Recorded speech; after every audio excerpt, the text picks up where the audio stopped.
l'actu. Les frères Gallois. Denis Sauce Piquante. Zéro RR Podcast. Rémi le Guacamole. Les frères Gallois. Salope de Brigitte. Zéro RR Podcast. Turbo Cali. Turbo balèze. Ok. Le beurre, l'argent du beurre et le gros cul de la crémière. Salope de Brigitte. On récapépète. Zéro RR Podcast. Les frères Gallois. Ça claque sa mère. Bonjour et bienvenue dans ce nouvel épisode du Zéro RR Podcast, toujours animé par les frères Gallois. Bonjour à tous. Et aujourd'hui, nous sommes avec un superbe invité, Nicolas Fleck, a.k.a. Fleckinho, pour les intimes. Et peut-être dis bonjour à nos auditeurs. Déjà bonjour, ouais, parce que j'allais dire pas bonjour, donc Exactement. ça allait mal finir. On est actuellement du coup à Strasbourg, dans ce magnifique petit pays. On a fait une... Pays. Il a dit pays quand même. Bah, en vrai, vu comme on a fait 7 heures de route depuis Limoges, pour nous c'est un peu loin. Et arrivé à Strasbourg, on nous a parlé allemand, donc on s'est dit effectivement on a peut-être changé de pays. C'est vrai que... On s'est fait insulter en allemand. Ah ouais? Rémi Non, s'est pas- fait- Bon, en vrai, en fait, vu comment on a loupé, on vous explique rapidement, on a eu du coup 2 trains, et forcément le premier a eu du retard, donc on n'a pas pu avoir le deuxième. Et du coup, le deuxième, on a dû trouver une solution pour prendre un autre train. Et alors là, du coup, ça les arrangeait pas. Ils ont réussi à nous trouver une autre possibilité pour prendre le train. Par contre, les Allemands, effectivement, là, nous ont un petit peu bombardés en disant... Les Alsaciens. En vrai, notre dialecte, il est très proche de l'allemand. Moi, mes parents, ils parlent alsacien. bah voilà. En fait, c'est vraiment quasiment de l'allemand. Ok. Genre, je peux lâcher quelques mots en alsacien, tu diras que c'est de l'allemand, tu vois. Ah bah c'est sans doute ça. Bah voilà. Bah, le petit point culturel, merci. C'est de l'alsacien, je pense. Mais ça se perd maintenant, et les nouvelles générations ne parlent pas, mais moi, mes parents, ils parlent alsacien, par exemple. Dès qu'ils me grondent, ils parlent alsacien. Ok. Ah bah tu vois, on Bah savait voilà, pas. c'était le petit point culturel. On parle de muscu et on parle aussi de plein d'autres choses dans le podcast. nous, on a plein de questions pour toi, mais avant tout, peut-être, présente-toi pour ceux qui ne te connaîtraient pas ou qui voudraient en savoir un peu plus. Bah du coup moi c'est Nicolas Fleck alias Fleckinho, je fais des vidéos de muscu. Moi l'objectif sur les réseaux c'était de transmettre ma passion, à savoir la muscu. Et donc du coup mes conseils s'adressent plutôt aux débutants. Maintenant je touche un peu à tout le monde. Le but c'est juste de motiver un maximum de personnes à commencer la muscu. Et actuellement je suis dans un arc power, donc le but c'est aussi de me montrer à moi-même et aux gens qui me suivent qu'on peut partir d'un point zéro dans un domaine, même si je n'étais pas au point zéro, et devenir le plus complet, le plus fort possible, à force de travail. Et puis voilà, en gros, pour être très général. Ok, tu nous as parlé un peu de power, peut-être tu peux nous donner un peu tes perfs actuels en squat, bench et deadlift pour que les gens puissent un peu Ok, se donc situer. dans le monde du power, ça paraît pas impressionnant, enfin ça l'est pas d'ailleurs, mais dans le monde, on va dire, commun, ça commence à parler français. Donc j'ai 250 au squat, 157 au bench, et le meilleur target que j'ai fait, c'est 260. Ok, c'est...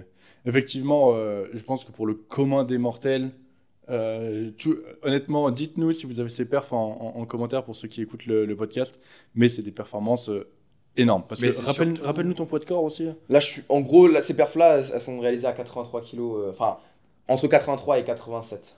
Mais c'est surtout l'évolution à laquelle tu as eu ces performances. Surtout, ça fait combien de temps que tu fais Bah là, ça fait genre 1 an et 7 mois, et j'ai commencé à 515 kg de total, et là, je suis à 660. Ok. Et par exemple, là, pour reprendre les perfs que tu fais et que tu faisais avant. Au squat, j'étais à 185, donc là, c'est le mouvement où j'ai le plus progressé, je suis passé à 250. Ok. Voilà. Ok. Au bench, j'étais à 120 sans pause, vraiment, voilà. Là, je suis à 157 du coup. Et au terre, j'avais commencé en tradi, je passais genre 200 piles. Là, je suis à 260. Ouais, ça fait quand même une grosse évolution. Ouais. Mais en fait, quand t'es la tête dans le guidon, tu te rends pas forcément compte du truc et tu vois le top niveau. Et c'est là où c'est bien de garder un peu de recul. Et des fois, de se dire, en vrai, c'est impressionnant ce que tu fais, gros. Bah, en fait, je pense que tu sais, c'est un peu la même problématique qu'avec les go muscu. Tu sais, tu prends 1 cm de tour de bras et puis tu dis, ah merde, en fait, j'en voulais 5. Ouais. Les perfs dans le power, c'est la même chose. Tu gagnes 5 kilos sur ton bench et puis en fait, tu regardes toujours les autres. Tu regardes, tout comme les go muscu, regarde toujours ceux qui sont plus musclés sur les réseaux, etc. En fait, c'est un sport où tu chercheras toujours à faire mieux et où tu seras jamais réellement satisfait de tes perfs, de ton physique, de tout. Et ça, même, je pense, dans toutes les disciplines. Hein. On ferait venir un crossfitter, il nous dirait la même chose. Quelqu'un qui fait de l'Aerox, il dirait qu'il veut faire un meilleur temps. Un marathonien, c'est pareil. Tu vois, je pense que c'est quelque chose qui est propre à tous les sports de toujours vouloir Mais faire mieux. je pense que c'est pas que négatif, faut le garder. Parce que ça t'amène à devenir meilleur. Si t'es satisfait de ce que t'es, bah t'iras pas chercher plus loin. Mais je pense que c'est bien d'être insatisfait, mais de garder quand même du recul et d'être fier de ce que tu fais, tu vois. Ouais, et puis surtout, en fait, tu dis, ça c'est des perfs qui sont pas terribles, mais en fait, faut pas normaliser Ouais, en ouais, fait, bien des sûr. choses comme ça, parce que, bon, et tu me corrigeras, mais j'ai l'impression que depuis ouais, plus de 5 ans, il y a quand même, il y a le vent en poupe pour la force athlétique. Mm. On va dire que moi j'avais l'impression que chaque mois il y avait des PR mondiaux qui tombaient, que ce soit dans n'importe quelle catégorie. J'avais l'impression qu'il y avait toujours un record au bench, un record au terre, etc. Donc automatiquement c'était un prétexte pour dire bah, en fait il y a la possibilité d'aller chercher des records ou de se rapprocher de ces records. Et maintenant j'ai l'impression que c'est plutôt réservé maintenant à l'élite. Quand on parle de faire les France pour la force athlétique, j'ai l'impression que maintenant c'est vraiment une poignée de personnes qui peuvent y aller parce que bah, les minima sont très hauts. Après, c'est bien, pour moi, les France, ça doit représenter le haut niveau. Et si tout le monde y a accès, bah, indirectement, c'est pas du haut niveau. Donc là, par exemple, dans ma catégorie, les minima, c'est 720. Bon, moi, je suis dans une catégorie qui est vraiment balèze. Et 720, c'est genre 270 au squat, il faudrait que j'ai 170 au bench et 290 au terre. Enfin, genre, c'est des. Bah, c'est que c'est des perfs énormes, et je pense que quand je te disais qu'il y a 5 ans, peut-être les perfs n'étaient pas aussi hautes, bah, on trouvait que c'était bien et que c'était certainement la norme d'avoir ça, et que pour aller en France, bah, faire ça, c'était déjà incroyable. Maintenant, faire plus, c'est sûr que ce sera toujours mieux, mais on parlait de limite en plus dans ta vidéo. Ouais. Donc, Pour ouais, moi, il n'y a pas de y limite. limite, Surtout qu'en power, l'avantage, c'est que enfin, c'est beaucoup lié au système nerveux et c'est moins quantifiable que de la masse musculaire. Tu vois, un mec qui, dans ma catégorie, va bench 200, bah, il y en a qui le font, donc c'est possible. Un mec qui musculairement fait 120 kg sec, c'est pas possible, tu vois. Alors en fait, en power, on n'a pas vraiment de limite naturelle ou du moins une limite qu'on pourrait avoir. Enfin, c'est moins quantifiable. Le système nerveux, c'est pas. Hmm. Tu peux pas te toucher et dire, oh, t'as un système nerveux de fou, tu vois. Ouais, puis tu peux toujours changer de caté, tu vois. Aussi, ouais. Parce que c'est aussi dépendant de ton poids. Si tu es déjà à la limite, par exemple, de ta caté, bah, potentiellement, c'est moins de 83 du coup, ta caté. Ouais. Bah, après, tu as 10 kilos pour être en moins de 93. Pour la remplir, faut y aller, hein. Non, mais ce que je veux dire, c'est que tu vois, ça te laisse une perspective d'évolution Bien qui est, sûr. qui est quand même monstrueuse. Donc, ouais, je pense que le power, c'est différent. Et c'est intéressant, du coup, qu'on te fasse intervenir pour que tu me parles un peu de tout ça. Bah, surtout qu'en plus, moi, au bout de 6 ans de muscu, j'ai atteint mes objectifs. Et j'aime pas me laisser enfin, sans objectif parce qu'à ce moment-là, c'est les périodes où bah, j'avance pas, tu vois. Et je trouve ça important d'avoir, que ce soit à court terme ou à long terme, un petit challenge. Et j'ai l'impression qu'à ce moment-là, je me désintéressais un peu de la muscu. Bon, je le faisais toujours hein, parce que ça fait partie de mon rythme de vie. Mais le fait de. Je vois, je suis retombé amoureux du fait de progresser de nouveau de manière significative. Tu vois ce que je veux dire? Ouais, Tu sais, ce sentiment de satisfaction, bah, je l'avais plus parce que quand tu as 42 de tour de bras, par exemple, bah, avoir 42 et demi, ça va prendre énormément de travail. Là, tu passes de charge quantifiable qui augmente. En compète, tu as un petit stress, une échéance. En fait, ça m'a créé une nouvelle dynamique dans le sport que j'aime, tu vois. parce que c'était quoi tes objectifs quand tu étais en mode body? C'était faire un PDC plus 10 archi sec. Enfin, en gros, c'était ça, tu vois, genre être le plus balèze et en restant sec. Après, en fait, tu décris aussi ton passage un peu à la compétition, tout Aussi, hein. simplement. T'as changé un peu de discipline, mais aussi quand tu parles des échéances, etc., c'est parce que tu es arrivé avec de la compétition. Si par exemple dans le body, tu t'étais fixé un objectif de faire une compétition, par exemple de body, bah, tu aurais peut-être aussi retrouvé ce petit stress sur scène, cette échéance, cet objectif. Mais par contre, ça aurait été complètement différent. Et on va dire que les restrictions, les façons de s'entraîner, etc., tout ça faisait que ça te correspondait un peu moins. Le power plus, et effectivement, nouveaux objectifs, plus discipline qui te correspond un peu mieux, bah, ton adhésion a augmenté. Et c'est là où tu as retrouvé, on va dire, le plaisir de s'entraîner. Ouais, de ouf. Bah, tu as l'aspect en fait échéance et compétition que tu n'avais pas du coup en muscu body. En compète, bah, tu fais des blocs d'entraînement et tu t'organises pour être prêt le jour J. Je ne sais pas combien tu fais de compétitions par an. En vrai, une ou deux. Une ou deux, mais voilà, ça reste des trucs que tu fais pas en body. Si tu veux faire une prépa, effectivement, tu peux en faire une chaque année, mais généralement, tu te laisses toujours beaucoup plus de temps. Alors, je parle pour le body naturel, mais l'idée, c'est vraiment d'avoir du temps entre tes périodes où tu fais des compétitions pour te laisser grandir en masse musculaire, quoi.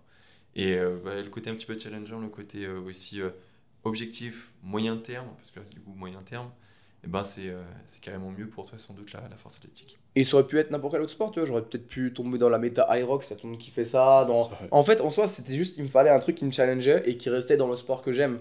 Ça aurait pu être du body aussi. Maintenant, je trouve que c'est un sport qui est ingrat, tu vois, genre en mode, enfin, indirectement, c'est énormément de sacrifices. Moi, je sais que j'en ferais une un jour, juste pour le fait d'avoir touché un peu à tout dans mon sport. Mhm. Mais là, le power, ça prend le dessus. Et à la base, je devais faire juste une compète. En fait, je suis tombé amoureux du truc, tu vois. Ouais. Genre pousser lourd. Ah, c'est rentré comme ça, c'est-à-dire que tu t'es dit, tiens, je vais me mettre à faire En la gros- FA juste pour faire une compète. En gros, je voulais me challenger, tu sais, un peu sur un format YouTube en mode, ouais, 6 mois pour faire une compète et pour me sortir ma zone de confort. Parce qu'à la base, moi, franchement, pour 6 ans de muscu, un bench à 120, on peut dire ce qu'on veut, 120 au bench, c'est très bien. Mais 6 ans de muscu, tu peux faire bien mieux, tu vois. Genre, en gros, je suis fort pour la moyenne des gens, mais pour le temps de pratique, j'ai toujours été très faible sur les charges de travail. Et même au terre, hein, je fais 200, maintenant, t'as des débutants qui vont faire 200 en 3 mois. Après, c'est pas une comparaison, mais c'est juste pour dire que, au vu du travail que j'ai fourni, j'étais pas très fort et je voulais me prouver que non, avec du travail spécifique, je peux y arriver, tu vois. Ah bah ça c'est un point hyper important parce que les grilles de repères en fait on parlait tout à l'heure de la force athlétique où les records tombent chaque année avec des records toujours plus hauts. Il faut dire aussi que maintenant une barre à 200 kg au soulevé de terre, on normalise ça pour des jeunes de 17, 18 ans. Même avant. Hein. Même Ouais, avant, même même avant. avant. Hier du coup avec Denis puis même toi Fleck, tu faisais des workshops au One Fitness, petit lapsus. One Fitness, J'espère qu'ils Strasbourg-Méno. écouteront pas. Et du coup, on a vu des jeunes, mais bordel, ils avaient soit la majorité ou tout juste la majorité, mais ils étaient solides hein, quand même. Là, il y en avait un de 16 ans, ou même je crois qu'il était 15 ans, et genre il allait sur sa 16e année, il a bench 130. Mais Voilà. il y en avait pas un aussi au niveau du bench, c'était 17 ans qui a fait 200. Ouais, 200, ouais. Ouais, c'est. Mais là, le jeune, il était même pas super lourd, genre il faisait 80 kilos, il bench 130. Voilà. Ah, genre c'est même pas 16 ans. Et grille Ouais. de repère, qu'est-ce que tu veux je veux dire, avant passer la barre des 100 kg développé couché, c'était le Graal, quoi. On disait avec Denis, c'était l'ouverture des portes du Valhalla. C'était le côté du waouh, là, t'es un dieu, quoi. Putain, moi j'ai pris 3 ans à la passer la barre 200 au bench. Enfin, c'est. De 100, tu veux dire Ouais, ouais, pas de 200. Oui, ouais. 200 kg. Ouais, non. Ah, je les ai eu très très vite, moi, les 100 kilos au bench. Je les avais, je crois, à mes 14-15 ans Putain. pour des répétitions. Alors, il n'y en avait pas beaucoup, mais je faisais, je crois, mon 3x3 à l'époque à 100 kilos. Avec ça. Ouais. Eh bah, excuse-nous. Mais oui, il y en a. Et puis, en fait, surtout, ce qu'il faut bien comprendre, c'est que la grande majorité des personnes qui vont s'entraîner en salle n'atteindront jamais les 100 kg au développé couché. C'est-à-dire que c'est ne serait-ce qu'une minorité qui benchera 100 kg parmi tous les adhérents. Sauf que, tu sais, c'est toujours la même chose. Quand tu regardes les autres, quand tu te compares toujours avec meilleur que toi ou l'élite. Mais c'est vrai qu'il faut quand même rappeler que la plupart des gens ne bencheront jamais 100 kg, quoi. Et on en revient toujours à la même chose, la taille de l'échantillon. Et il y a plus de 5 ans, les gens qui faisaient de la force athlétique, bah, ils n'étaient pas nombreux. Maintenant, ça s'est démocratisé. Pareil en musculation, accéder à une salle de sport, bah, on peut bien avant ses 18 ans. Et donc forcément, la taille de l'échantillon est plus grosse. Et tu as plus de personnes qui ont le potentiel d'aller chercher des perfs. Totalement d'accord. Bon, moi j'ai plusieurs questions pour toi, Fleck. J'en ai deux principales. Rémi, je sais pas si tu en as, toi. Non, oui, je commence, moi je vais rebondir après. Moi, la première question que j'ai pour toi, très importante, c'est qu'as-tu pensé de notre générique? En fait, je suis déjà tombé dessus parce que j'ai déjà écouté un Ah, podcast. Ok. Mais c'est. C'est pas un fidèle auditeur. Je suis pas un fidèle auditeur, mais j'ai déjà écouté. Ok. Je sais plus exactement c'était quoi comme épisode, mais original et accueillant. Et que dirais-tu d'une version longue? Faut la chercher, mais. Est-ce que tu l'écouterais pour te motiver à la salle s'il y avait une version longue pour faire tes PR, genre ton 160 au bench par exemple? On a dit qu'on était honnête. J'ai juré d'être honnête durant cette vidéo, ce podcast, donc non. Les gars, c'est la version longue est en cours, donc Fleck, va falloir que tu changes d'avis. Donc oui, une version longue est en cours, ça sortira sûrement dans les prochains mois. Mais en tout cas, Anthony est sur le sujet et on prépare ça. Très bien. Est-ce que je balance ma deuxième question, Rémi, ou tu veux? C'est très court aussi. Bah vas-y, après on reprendra le parcours de Fleck. Eh bien, c'est très simple. On est dans un Airbnb magnifique. Et je l'avais prévenu avant. Fleck, est-ce que tu peux nous donner, sur une échelle de 1 à 10, ton avis sur le Airbnb? Moi, déjà, je mets des points bonus pour les petites lights dans la douche. Ouais, c'est vrai, il y a des lights dans la douche. Mais est-ce que au final, ça serait pas le seul truc qui est bien? Déjà, la porte, elle se ferme pas. Mais en vrai, des fois, c'est avec des choses simples comme ça que tu vois, tu crées des souvenirs. Et moi, je suis un peu de la team. Franchement, c'est très bien, ça fait le taf, tu vois. Pour expliquer un peu aux gens, on a une belle porte d'entrée Qui hyper sécurisée où on n'a pas une, on n'a pas deux, on a 3 serrures, mais seulement une difficilement peut se fermer. Ouais, très difficilement, hein, vraiment très difficilement. Donc au final, voilà, on a failli faire le podcast La Porte Ouverte. À tout moment, s'il y a un guest, il y a un happening avec un guest Qui qui arrive. débarque. Non, comme disait Fleck, c'est important aussi de dire ça, on en rigole. C'est vrai que le Airbnb, c'est pas le meilleur Airbnb du monde. Les portes se ferment difficilement, même toutes les portes de manière générale. Il n'y a pas réellement de serrure, etc. Mais en fait, ça fait des souvenirs. Et quand on parlera de ce voyage à Strasbourg plus tard, on dira, tu te souvenais aussi le Airbnb. Et parfois, voilà, c'est dans les choses les plus simples qu'au final, on s'épanouit le mieux. Je me suis pas volontairement mis sur le canapé pour 2 raisons. Parce que bon, déjà d'une, au niveau des angles de la caméra, ça aurait pas été top. Et la deuxième raison, c'est que j'ai dormi cette nuit là-dessus. Et comment dire, je sais pas ce qui s'est passé sur ce canapé. Il y a peut-être eu des trucs un peu sales. pas venant de ma part, hein, bien sûr. On est en plein dedans, là. Mais on va dire que moi j'ai dormi dedans. J'ai fait un mode saucisson avec ma couverture pour éviter d'avoir le moins de contact possible avec le cuir du canapé. Donc les gens qui sont passés dans ce Airbnb avant ont peut-être commis des actes. Moi, je suis bien dedans, là. Non, sérieusement, je pense que le dessus est propre. C'est juste que quand tu l'étales, il se met en mode lit. Et l'autre partie, elle est un peu dégueu. Eh ben nickel, on est bien accueillis. En tout cas. On est toujours bien accueillis chez les Gallois. Bref. Je pense qu'on va passer aux questions un peu plus sérieuses maintenant. Moi, je voulais revenir un petit peu sur ton parcours. Donc, du coup, voilà, tu as fait la transition au niveau de la force athlétique. Est-ce que tu peux restituer un petit peu ton âge, ce que tu fais aussi à côté? Ok. Du coup, moi, là, je suis en 99. Donc là, je vais avoir 26 ans. En niveau du parcours, moi, là-bas, j'étais destiné à être prof de PS. J'ai même fait 1 an dans le 93, du coup. Sauf qu'en parallèle, je faisais des vidéos pour ma passion de transmettre. Et en fait, ça a commencé à prendre. Et c'est donc dans ce cadre-là que j'ai pris le risque d'arrêter d'être enseignant pour me lancer à plein temps sur mon activité de créateur de contenu, coach et tout ce qui tourne autour. Et du coup, là, ça fait 1 an et demi que je suis en société. Ouais, on le sent à travers tes vidéos qu'il y a quand même ce côté très pédagogue finalement. Et donc, moi, je ne le savais pas que tu étais prof avant. Ok. Et donc, tout de suite, ça fait du lien de comprendre que avant, tu as fait tout un parcours pour être prof, que tu as été prof même, et que maintenant, tu inculques un côté un peu éducatif, un côté pédagogique sur YouTube et sur les autres plateformes d'ailleurs. Donc, J'essaye en tout cas. On comprend mieux la finesse, La direction. la direction. Ouais. Et tout à l'heure, justement, ce matin, on a tourné une vidéo pour ta chaîne qui, je pense, sera déjà sortie au moment où ce podcast sortira. Ah, on a de l'avance. Il y a un peu de retard dans le montage de notre côté. Ok. Mais du coup, si vous voulez aller le voir, elle sera très certainement sur la chaîne de Fleck. Mon frère, tu as d'autres questions ou... Non, vas-y, si tu en as. Très bien, je dois rentrer. Il faut savoir qu'on a vraiment, comme d'habitude, pas du tout prévu le podcast. Le plan de base, c'était, donc hier, on avait l'événement au One Fitness.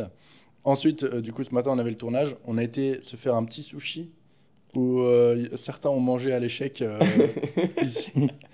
Je dirais pas qui, mais c'est 2 personnes et c'est pas moi. Mais je dirais pas qui quand même. C'est moi. C'est moi aussi. Et du coup, après, voilà, on s'est posé un peu sur le podcast. Je pense qu'en vrai, il y a pas mal de choses à dire avec ton profil. Parce que c'est vrai que ça fait longtemps que tu es sur les réseaux. Tu as été connu aussi pour certains formats de vidéos, le fameux bravo pour ta motivation. C'est un peu ta phrase. Ta signature, ouais. Ouais, c'est un peu t'en fais un peu moins maintenant. Ouais. En fait, je voulais pas rester enfermé dans une chose, tu vois. Mais en plus, ce qui est drôle par rapport à l'anecdote de pourquoi j'ai fait ce type de vidéo. Donc moi, là-bas, j'ai fait des vidéos pour transmettre ce que j'aime bien. Mais j'avais pas forcément pour objectif d'être autant pédagogique. Enfin, je voulais l'être parce que de toute façon, dans tous les cas, c'est comment je suis. Tu vois, je m'invente pas un personnage, je suis comme ça dans la vraie vie et voilà. Mais en T'étais gros, destiné à ça. Hein, ouais, j'étais dessiné, mais en gros, ce format-là, il est arrivé parce que, en gros, ma directrice, quand j'étais en stagiaire, donc en tant que prof, je faisais déjà un petit peu des vidéos sur TikTok, mais c'était vraiment juste pour le kiff. Et en gros, quand elle m'a vu torse nu sur les réseaux sociaux, tu sais, la muscu, c'est un peu incompris en France, malheureusement. Oh, j'ai pris des sauces incroyables au collège. Genre vraiment, j'allais au collège à la boule au ventre parce que soit j'ai eu des mails de parents d'élèves qui se plaignaient. J'ai eu la directrice qui n'était pas du tout en faveur de ce que je faisais. Elle comprenait pas. Elle pensait que du coup, ça mélangeait ma vie perso et ma vie privée. Et du coup, ça complexifiait la chose. Et elle m'a dit non, moi je veux que t'arrêtes de faire les TikTok ou alors tu fais des vidéos uniquement extrêmement pédagogiques où tu te présentes au début, tu donnes des conseils. Je dis ouais, mais c'est pas comme ça que ça marche les réseaux. Du coup, j'ai fait un peu un compromis, je faisais des collages et j'ai inventé ce bravo pour ta motivation qui est un truc que je voulais pas faire de base. Et au final, c'est ça qui m'a fait marcher. Donc au final, des fois les choses sont bien faites parce que elle voulait absolument que je supprime toutes mes vidéos et que j'arrête ça parce que ça colle pas avec le moule d'un enseignant, tu vois, ça rentre pas malheureusement. Enfin, en côté enseignant, on veut te formater, surtout quand t'es stagiaire. Parce qu'après, tu vas être pris en CDI toute ta vie. Et si tu commences un peu à te rebeller, à pas être dans les clous, malheureusement, l'éducation nationale, c'est un peu comme ça. Je crache pas dessus parce que voilà, j'ai passé des très bons moments en tant qu'enseignant, mais... Tu peux y aller, je suis pas à l'éduc. Hein. Ok, mais j'ai aussi passé mes pires moments, donc moi, vous le savez. Mais en tout cas, être enseignant, c'est pas simple, encore plus à l'heure actuelle. Et là, encore plus un jeune qui est sur les réseaux, qui arrive dans un collège de campagne où il y avait que mes anciens profs, parce qu'en fait, je suis arrivé en tant que stagiaire dans mon ancien collège. Je me suis dit, ça va être une dinguerie. C'était une dinguerie dans le mauvais sens, tu vois. En gros, il y avait une proximité un peu bizarre, enfin, justement, une distance, parce que c'est mes anciens profs, donc ça faisait bizarre. Et en plus, j'étais sur les réseaux, j'ai pas été beaucoup soutenu, et derrière, j'ai fait aussi quelques erreurs qui ont fait que. Dis-toi, il y a un inspecteur qui s'est déplacé dès novembre, alors qu'il est censé se déplacer à la fin de l'année pour vérifier. Donc en fait, ça faisait beaucoup parler. Et malheureusement, en plus, je trouve ça injuste parce que je voyais des enseignants qui faisaient des vidéos sur TikTok en faisant n'importe quoi. Mais vu qu'eux, ils étaient titularisés, on leur reprochait pas grand-chose. Par contre, en tant que stagiaire, j'ai... Ce qui est bizarre, c'est le côté un petit peu privé, enfin vie privée et vie en fait professionnelle, où en fait tu peux tout à fait faire deux choses à partir du moment où c'est bien distinct. Ouais, tu faisais pas tes vidéos TikTok, on va dire dans le gymnase où tu donnais non. Donc en gros, tu avais bien distingué les deux sphères. Après, j'ai parlé un peu d'EPS aussi, qui a été mon erreur. À la base, avant de commencer la muscu, je parlais plus d'EPS. Enfin, j'ai parlé un peu de ça, tu vois, pour savoir comment c'était dans le métier, mais j'ai jamais filmé à l'intérieur. Enfin, évidemment, j'ai jamais filmé d'élèves ou quoi. Mais en tout cas, ça n'a pas plu du tout. Et après, c'est la dimension surtout muscu. Genre, par exemple, ma directrice, je me rappelle, elle disait, avec des vidéos comme ça, vous donnez une posture trop modélisante aux élèves. Donc, du coup, ça va les décourager à faire du sport.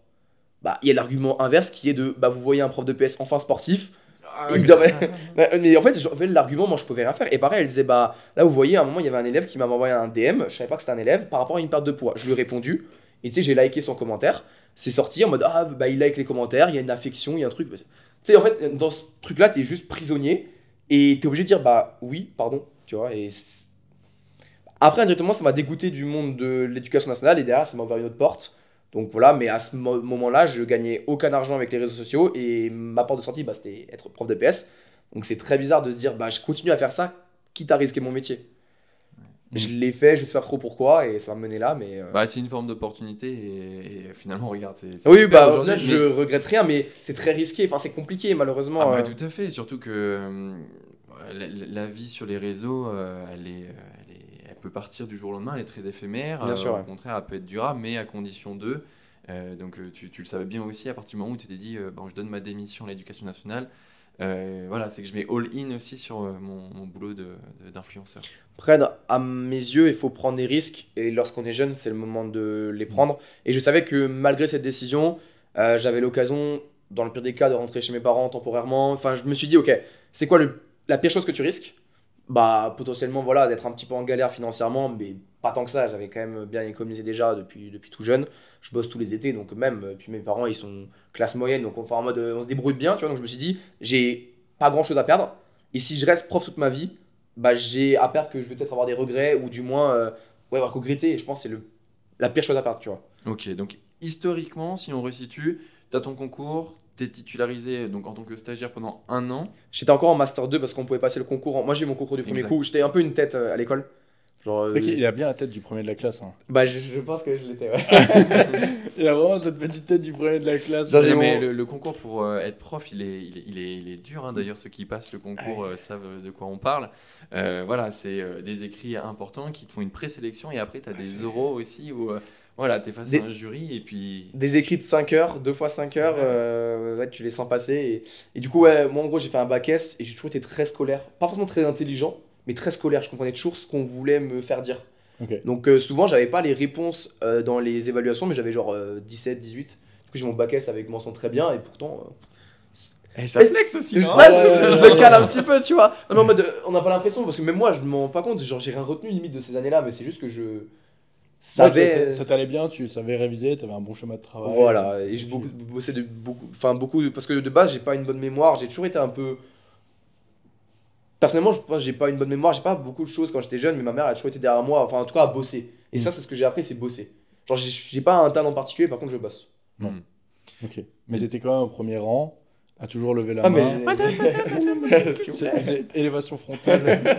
dès qu'il avait dès qu'il avait la bonne réponse. Juste pour qu'on resitue un petit peu l'historique, donc voilà, donc tu as ton concours, pendant un an tu exerces, et là en fait on te demande de faire, enfin toi du coup on te place en disant faut que tu fasses un choix. Et là tu dis bah je donne ma démission, donc là on est en fin d'année scolaire juin. En fait, ça s'est fait avant. En gros, là, j'ai fait l'année stage, comme je t'ai expliqué. Ouais. J'ai été titularisé de justesse et on m'a envoyé du coup dans le 93. Et dans le 93, en gros, c'était exactement milieu d'année. Je savais déjà que j'allais démissionner. Ok. Mais j'ai fait l'effort de rester pour les élèves, même s'il y a des moments j'étais plus absent que les élèves, tu vois, parce que Ouais, bah, en fait, quand tu sais que tu vas démissionner, c'est dur de garder. Ouais. Mais je me suis dit, voilà, je vais pas les lâcher en plein cours. Surtout que dans le 93, malheureusement, il y a pas mal, enfin, il y a une pénurie d'enseignants. Je me suis dit, allez, je fais l'effort jusqu'au bout, mais je savais que j'allais démissionner. ok. Donc cours d'année, tu démissionnes. T'en étais où au niveau des réseaux à ce moment-là? En termes de. En termes de visibilité, en termes de, je sais pas. Hein. T'étais déjà bien parce que au niveau des réseaux, t'as commencé quand à peu près J'ai commencé il y a peut-être 3-4 ans maintenant déjà. Pendant le Covid, non? Un peu après, moi je suis un tout petit peu après. Enfin, j'ai commencé très brièvement pendant le Covid, mais c'est plus en deuxième partie de Covid où j'ai vraiment commencé à poster. Ouais, Ok. bah, je me rappelle, moi j'étais sur TikTok à ce moment-là, après moi j'ai vite arrêté, mais je me rappelle effectivement t'avoir vu monter. Donc bon, je me rappelle plus exactement de quand est-ce que c'était. Donc précisément, tu es, on va dire, émergent sur les plateformes, t'arrêtes ton boulot d'enseignant, et là du coup tu te dis, c'est parti à fond. Ouais, bah ça fait même très bizarre, tu sais, tu fais 5 ans d'études, tu as un concours qui est super dur à avoir. Et pour ceux qui savent pas, lorsqu'on est prof de PS, il faut passer un concours de sauvetage. Sauf que quand tu es très mauvais nageur et que tu as des jambes super lourdes et que tu dois remorquer un mannequin sur 25 mètres, ouais, je l'ai raté plein de fois avant de le réussir, genre c'était super compliqué. Et du coup, tu es en mode bon, je vais sacrifier tout ça pour prendre le risque. Et des fois, bah. Je pourrais pas l'expliquer, mais genre à l'instant, je me suis dit, c'est maintenant. Si je le fais pas maintenant, je le ferai pas. Et forcément, quand tu cumules plusieurs activités, bah, l'année où j'étais prof pour faire les vidéos, c'était super dur parce que en fait, je faisais que ça de ma vie. Genre, en fait, je faisais en tant que prof, forcément, on travaille que 20 heures par semaine, mais tu as la préparation des cours, plus mes entraînements, je m'entraînais 6 fois par semaine, plus les vidéos que je faisais seul et que je montais. J'avais pas encore YouTube à ce moment-là. En fait, j'avais pas de vie, tu vois. Mais j'aimais se faire ça, donc ça allait. Sauf qu'à un moment, bah, quand tes nuits, elles commencent à ressembler à du 5-6 heures. Sachant que je suis un gros dormeur, c'était à la fin tu sens que tu vas exploser quoi. Donc Ouais, et il faut faire un choix quoi. Au bout d'un ouais, moment. en fait, c'est juste là du coup, je me sentais médiocre en tant que prof parce que j'arrivais avec des cours préparés qui étaient un peu à l'arrache. Donc j'avais pas tout anticipé parce que c'est beaucoup d'anticipation quand t'es prof. Après c'est aussi sur le terrain, mais malheureusement c'est comme si t'arrives, je sais pas, à un oral devant tout le monde et t'as pas préparé. Tu vois, il me manque un truc. Et pareil sur les vidéos, bah, je pensais que je pouvais faire mieux, mais malheureusement j'avais pas forcément le temps. Donc j'étais médiocre sur les deux. Ouais, bon, t'étais pas meilleur, on va dire que t'étais à moyen, mais t'en avais pas un sur lequel t'excellais. Ouais, Du coup, ça te faisait chier d'être un peu border. ouais, t'es là en mode bon bah j'ai fait comme je pouvais, mais c'est claqué, tu vois. Ouais, Ok. et puis tu as ce sentiment de savoir que tu peux faire mieux. Ouais, C'est- ça j'aime pas. Genre j'aime bien échouer et me dire j'ai tout donné pour. Ouais. Genre j'ai échoué, mais j'ai mis tous les ingrédients qu'il y avait, que j'avais en ma possession. Et à l'inverse, si tu réussis moyennement ou tu réussis pas, mais que t'as pas tout donné, bah t'es là en mode je suis une merde, tu vois. Ouais, je vois totalement ce que tu veux dire. Quand tu peux pas, que t'es partagé ou que tu tu dois publier un truc à moitié fini, ou que tu dois montrer un truc, ou que tu fais une présentation alors que t'as pas été à 100%. Ouais, je vois. C'est un peu comme si tu vas au contrôle de maths et que tu as révisé que la moitié, tu vois. Ouais. Tu te dis, bon, bah, j'espère que je vais tomber sur la bonne moitié, mais en fait, il y a 50% de chances qu'il y ait aussi l'autre moitié qui arrive. Et ouais, c'est un peu ça, donc je vois parfaitement et ça pousse à faire des choix. Après, tu peux jamais être prêt à 100%, tu vois.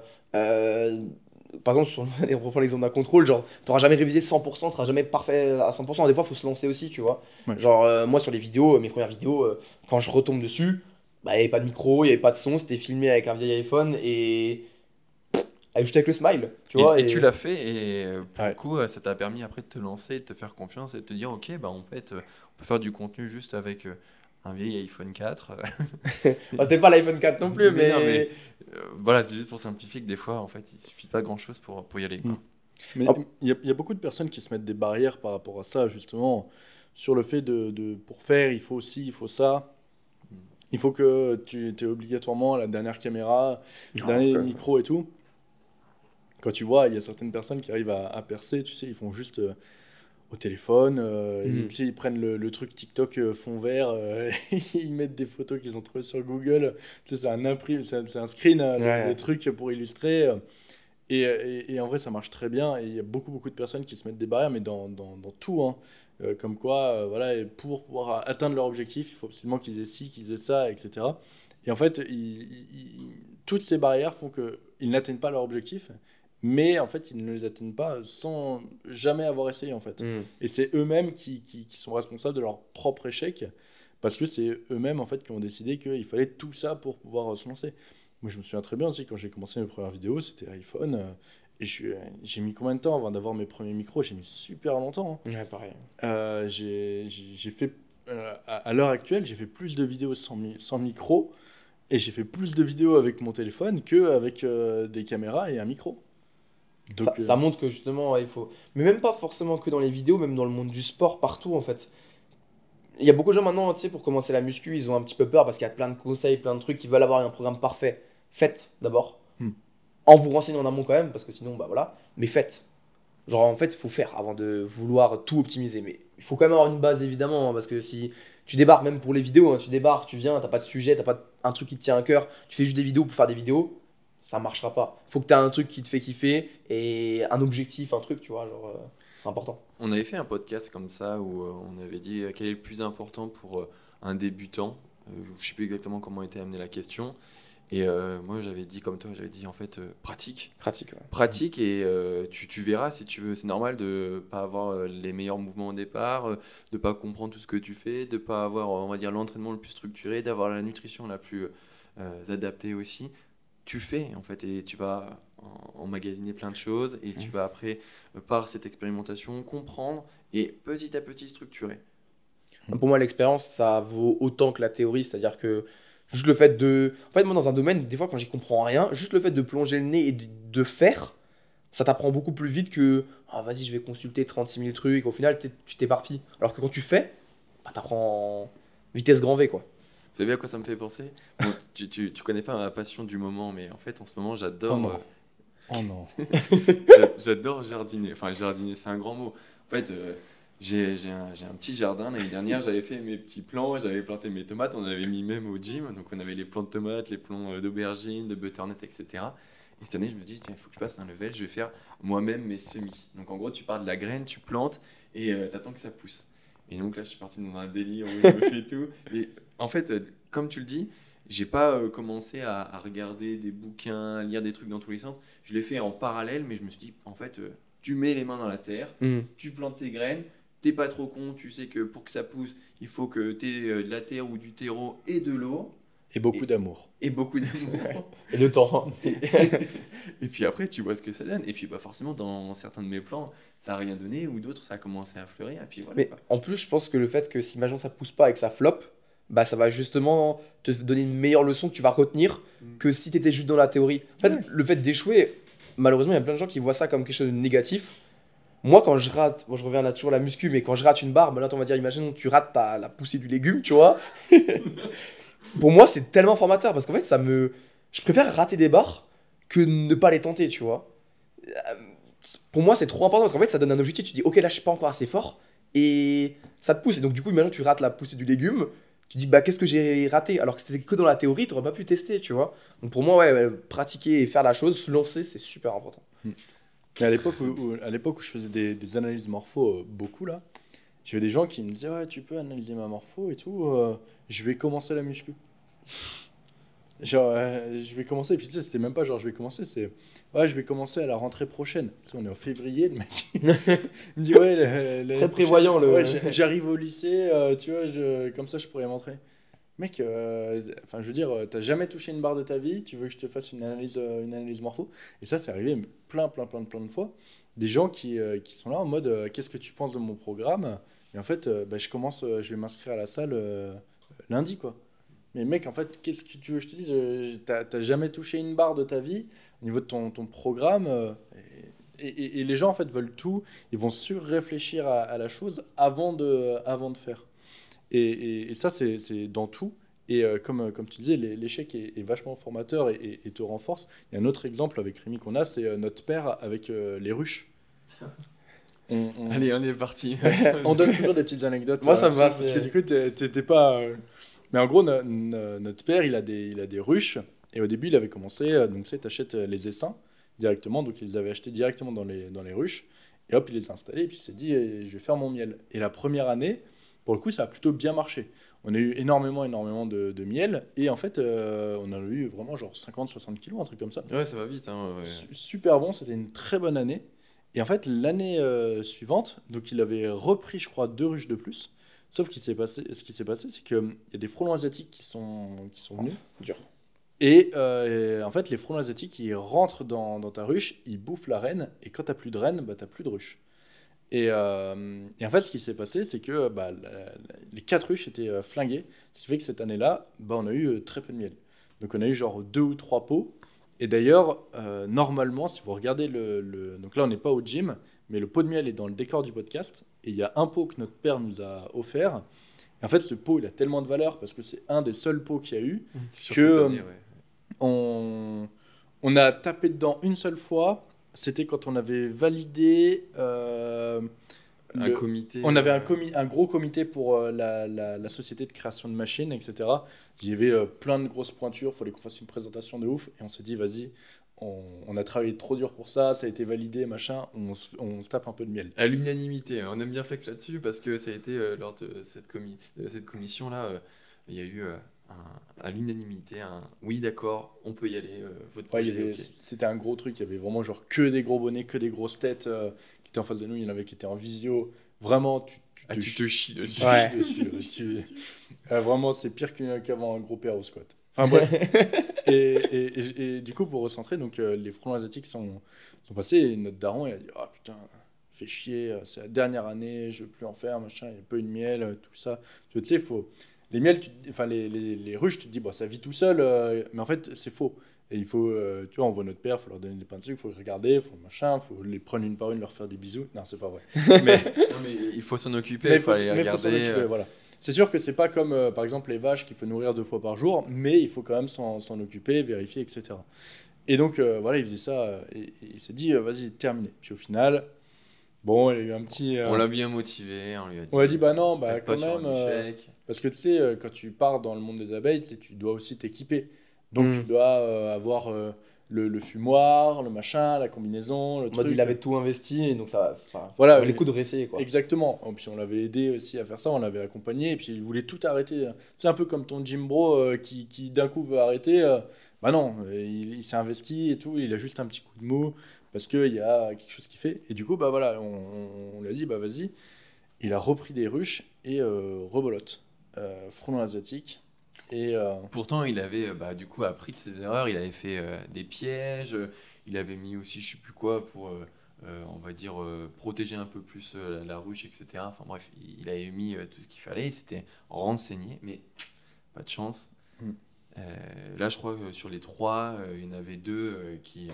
non, les 3 là. les 3 aussi, Les 3, ouais, je me les rappelle 3. plus exactement. Et là, du coup, il a dit, bon, c'est bon, cette fois-ci, c'est mort de chez mort de chez mort.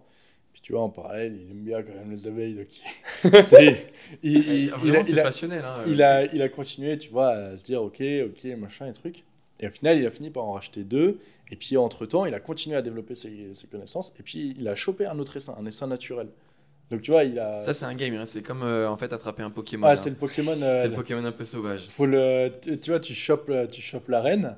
Et du coup, donc, il a fait ça. Et puis, il a racheté 2 ruches. Et en fait, ce qui s'est passé, c'est que dans une des ruches qu'il a achetées, il y a une nouvelle reine qui s'est faite. Alors là, c'est vraiment c'est le abeille game. Je me qu'il est en train de... Moi, je suis à fond. Ah ouais. il est à fond dans le Moi, je truc. dévore les paroles, là. Et en fait, si tu veux, quand t'as donc une reine, parfois tu peux avoir une nouvelle reine. Et ce qui se passe, c'est que la nouvelle reine, ou l'ancienne, je sais plus, c'est une des deux, elle part avec la moitié de la colonie. Se mettre... Ah, donc ça double les... Exactement. Et Enfin, donc, ça double, mais en fait, elle peut partir aussi, mais genre loin, et puis ailleurs. Ok. voilà, ne plus être dans ta production. Mais en fait, ce qui s'est passé, c'est que du coup, il avait donc les anciennes ruches qui étaient vides. Et vu comme il avait mis à manger à l'intérieur, et puis qu'il a vu que potentiellement ça allait autour, parce qu'il y avait, tu sais, il y a tout les abeilles, c'est très organisé, donc tu sais, t'as les éclaireuses, les machins, les trucs. Il a vu, il s'est dit, Ça me termine. il s'est dit putain, il y a un nouveau Pokémon à attraper. Et du coup, avec 2 qu'il a rachetés, au final, avec les 2 autres qu'il a attrapés, il se retrouve avec 4. Et là, je peux te dire qu'il a mis des pièges de frelons de partout. Je peux t'assurer que s'il Il y a en a un qui barricadé vient, le truc. et puis il est devant toute la journée avec la carabine, tu vois. Mais ce que je veux dire, c'est qu'il a eu plein d'échecs qui l'ont en fait forcé à continuer de s'améliorer perpétuellement. Et tu vois, maintenant, il est devenu dresseur de Pokémon au niveau des abeilles. Il en attrape, tu vois, chose qu'au début, quand tu connais tu vois, la facilité comme la première année, en fait, si tout se passe bien, tu peux pas autant apprendre, tu mets pas autant les mains dans le cambouis qu'au final, quand ça se passe pas bien. Et ça, c'est un truc qui rejoint un peu Rémi et ses graines, tu vois. Forcément, il y en a qui poussent bien, il y en a qui poussent moins bien. Il va devoir s'améliorer. Et ça rejoint aussi la musculation, les barres, le power. Et parfois, tu vas très bien progresser et tu vas pas avoir vraiment à te creuser la tête. Puis il y a des moments où tu vas moins progresser et donc tu vas devoir dire qu'est-ce qu'il faut que je fasse en power. Je me souviens à l'époque où je faisais du power, c'était souvent sur la technique qu'il fallait travailler parce qu'en fait... Constamment, en plus. c'est surtout quand tu es limité dans ta caté de poids. Tu sais, le seul facteur sur lequel tu peux jouer, c'était ça. Moi, je me souviens quand je benchais, il n'y avait pas encore la norme du amplitude minimale.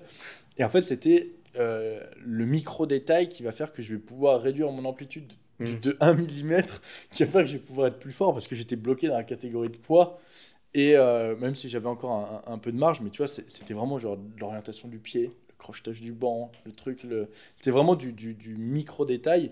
Et en fait, c'est ça, quand tu veux vraiment progresser et que tu te butes à des échecs, c'est là où tu es obligé de te développer le plus possible. Et au final, je me rends compte, en fait, il faut être obstiné. Pour moi, ceux qui arrivent dans leur domaine, tu sais, ils lâchent pas l'affaire. Genre, et c'est souvent ça, les gens, ils lâchent avant d'avoir eu leur plein potentiel, parce que ils s'arrêtent avant. Ton père, il aurait pu s'arrêter à la deuxième. On va dire que peut-être 50% sera arrêté à la premier échec. Ouais. Après que les frelons asiatiques aient tout mangé, tu vois. Allez, on va dire 80% s'arrêter au deuxième en mode ouais, bon, 2 fois, c'est bon. Et il y en a que très peu qui seraient arrivés comme ton père parce qu'ils n'ont pas lâché le morceau, tu vois. Et parce qu'ils étaient passionnés aussi. C'est ça. Sans cette passion, ils auraient arrêté avant. Et c'est ça que les gens qui veulent absolument faire de la muscu parce que tout le monde en fait ou parce qu'ils veulent un beau corps, pour moi, c'est pas une motivation suffisante. Il faut Ça aussi. marchera pas. Peut-être pour démarrer, mais après, il faut vite converger vers autre chose et aimer faire ça. Si tu vois la salle comme une corvée et que par exemple, je sais pas, à côté, tu kiffes le badminton, fais du badminton. Enfin, je vois pas pourquoi tu vas t'enfermer dans la salle. Maintenant, aussi, il faut mettre les mains dans le sac pour aimer quelque chose. Tu vois, un truc d'inconfortable. Au début, moi, je détestais courir quand j'étais jeune. Et quand j'ai commencé à m'y prendre au jeu, incroyable, tu vois. Et maintenant, tu es athlète hybride. En vrai, tu rigoles, mais il y a 2 ans, tu sais quoi, c'est à peu près il y a 3 ans, j'ai couru un 10 km alors que j'ai pas couru depuis genre 4-5 ans. Tu penses que je l'ai fait en combien de temps? À 10 km 10. Bon après, abusez pas non plus, je suis pas... En vrai, je crois 10 km... Moi je dirais 45 minutes. Non. 45 minutes, c'est balèze. Mais il a souri un peu quand il a dit. Je dis ça parce que j'ai un repère d'Antoine, un de mes potes, qui fait de la course à pied aussi. Et je crois que lui, il est il est en dessous des 30. Je veux pas dire de conneries. Oui, mais bon, après, lui, il fait de la course à pied à un très bon niveau. Mais je pense que je suis pas déconnant. Je suis pas déconnant. Ça doit être un peu en dessous des 45. En dessous des 45. Non, moi je pense sous 1 heure, genre 50-55, un truc comme ça. Ouais, j'avais couru en 43 minutes. Oh là là. Alors, tu vois. Mais dis-toi que ouais, j'avais fini genre 17ème de la course. C'était une course quand même à ce truc, tu vois. J'étais en mode d'où. En fait, c'est là où tu te rends compte aussi que ce que t'as fait en étant jeune, pour le coup, même si t'as pas fait de sport en étant jeune, tu peux devenir une machine de guerre. Mais ce que t'as fait en étant jeune, c'est toujours très bénéfique tant qu'on ça. Parce que moi, le cardio, j'en fais plus du tout. Et là, pourtant, j'ai fait un test VMA, je suis à 16, alors que bon, à l'époque, j'étais genre 19, voire même un peu au-dessus. Mais sans entraînement, enfin, ça montre que tu gardes des bons restes. Genre, moi, ma fréquence cardiaque au repos, elle est assez basse. Pourtant, la muscu, on sait très bien que c'est pas le meilleur moyen d'avoir très bon cardio, tu vois. Je dois être à 50 de fréquence cardiaque au repos. Plus elle est basse, en gros, pour ceux qui savent pas, plus théoriquement, tu as des bonnes capacités cardiovasculaires. Et du coup, c'est là que tu te rends compte que tout ce que tu fais en étant jeune, si un jour vous avez des gosses, inscrivez-les au sport tôt, quoi. Incitez-les à bouger. Non, mais c'est vrai. Ouais, et d'aimer ça. Faut pas les forcer. C'est comme avec des élèves, tu peux pas forcer. Il faut trouver des moyens de les attirer vers ce domaine-là, tu vois. Et même souvent en EPS, on n'a jamais fait, par exemple, que du badminton. Donc en gros, que le vrai sport du badminton. C'est des jeux ludiques autour du badminton, d'apprendre à servir, d'apprendre à faire des trucs un peu détournés pour aimer la discipline. Et ça, en fait, dans tous les autres sports. Je suis d'accord. Mais c'est vrai que c'est un point important ce que tu dis. C'est que honnêtement, je pense que 99% des gens commencent la muscu avec un but esthétique. Et en réalité, au début, ça va être vachement contraignant. C'est-à-dire que tu vas commencer, tu vas avoir des courbatures, ça va t'empêcher de dormir, tu vas devoir avoir de la régularité au niveau de la diète. Si tu commences un peu à te renseigner, tu vas devoir avoir un certain nombre de steps par jour. Tu vois, il y a un moment, ça va vraiment être une corvée. Et il y en a qui le voient comme ça. Et ceux qui le voient tout le temps comme une corvée et qui ne prennent aucun plaisir dans ce processus. Et tu parlais tout à l'heure de l'obstination, c'est vrai, mais il faut que ça soit une obstination saine. Parce qu'en fait, si tu tombes dans l'obstination malsaine aussi, ça peut être problématique. Mais en fait, si à aucun moment tu en ressors quelque chose de positif, quelque chose que tu aimes faire, qui soit lié à autre chose que les résultats. Parce qu'en fait, il y a des personnes qui, par exemple, aiment la muscu tant qu'elle progresse. Tu vois, c'est comme t'aimes le gâteau au chocolat tant que tu le fais correctement, mais le jour où tu rates la recette et qu'il est moins bon, tu vois, tu l'aimes un peu moins. Là, c'est un peu le même principe. C'est tant que tu as des résultats, c'est ok, mais le jour où tu as un peu moins de résultats et que tu as une difficulté, en fait, c'est la problématique, elle va être là. C'est si tu n'as pas trouvé quelque chose d'autre que tu aimes faire là-dedans, ça va être très très dur de perdurer et de continuer sur le long terme. Et c'est pour ça que c'est la phrase, c'est il faut aimer le chemin plus que l'arrivée, ou je sais plus quoi. Ouais, plus que la destination. Voilà, c'est ça. Parce que au final, si tu prends jamais aucun plaisir sur le chemin, en fait, il y a de fortes chances que tu fasses demi-tour et que tu vois jamais la destination. Je suis d'accord. Et même si tu prends plaisir, tu vois, par exemple, le power, ça me fait vraiment kiffer. Il y a des séances, genre, enfin, je sens, tu sais, des fois, la force est cyclique. Donc, tu as des moments où tu es vraiment moins en forme. Et ça apporte une grosse frustration. Tu vois, tu vas à la salle, si t'es fatigué, tu t'en fous, tu vas te mettre proche de l'échec, tu te la butes, et si c'est une charge plus légère, malheureusement, que la semaine précédente, tant pis, c'est temporaire. T'es allé au bout de tes capacités et tu iras mieux la semaine prochaine. En pouvoir, le problème, c'est que le but, c'est de créer une dynamique, et la charge, c'est la finalité.